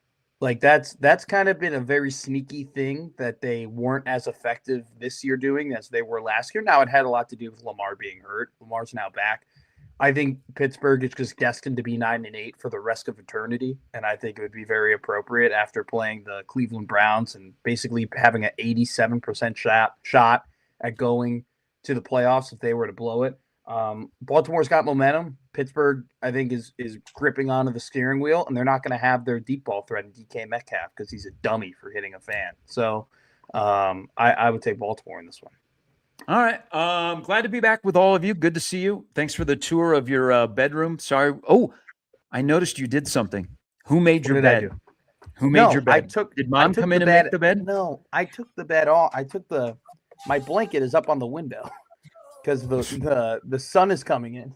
Okay. And it would have been a terrible glare. You can see it kind of a little bit over here. Yeah, I see that. So I took the blanket off of the bed and I put it up on the window. God, you went from I gotta dorm help room the at lady. home to dorm room in college and dorm room where you live in Omaha. Yeah. I'm All just right, doing what's best for the show. All right. Well, thank you. Thank you. Very welcome. Again, Happy New Year, everybody. Welcome back. We're back with a full week of shows next week. That'll include, ahead of the Supernovas opener on Thursday, a guy by the name of John Cook is going to spend some extended time in studio with us. That's coming up on Thursday. Have a great weekend, everybody. Enjoy ball tonight. Nebraska, Michigan State. Huge game at PBA. It's not the biggest game in the history of Nebraska basketball. Stop with that discussion. But it's a rather significant game tonight. It's pretty big. I mean, it'd be top 5 probably. It's big. It's big. Okay. It's big. That's what she said. Huge. It's Right. huge. Fat We'll men, see you. We'll fat see everybody men, fat on men. Monday. Enjoy Portal Madness. Keep hitting refresh, everybody. Live, laugh, punt. Make memories. Be safe. Have a great weekend. We're back with you for a full week of shows beginning on Monday. Connor Happer and Josh Hodson coming up next. For Matt, for Jimmy, I'm Gary. Peace.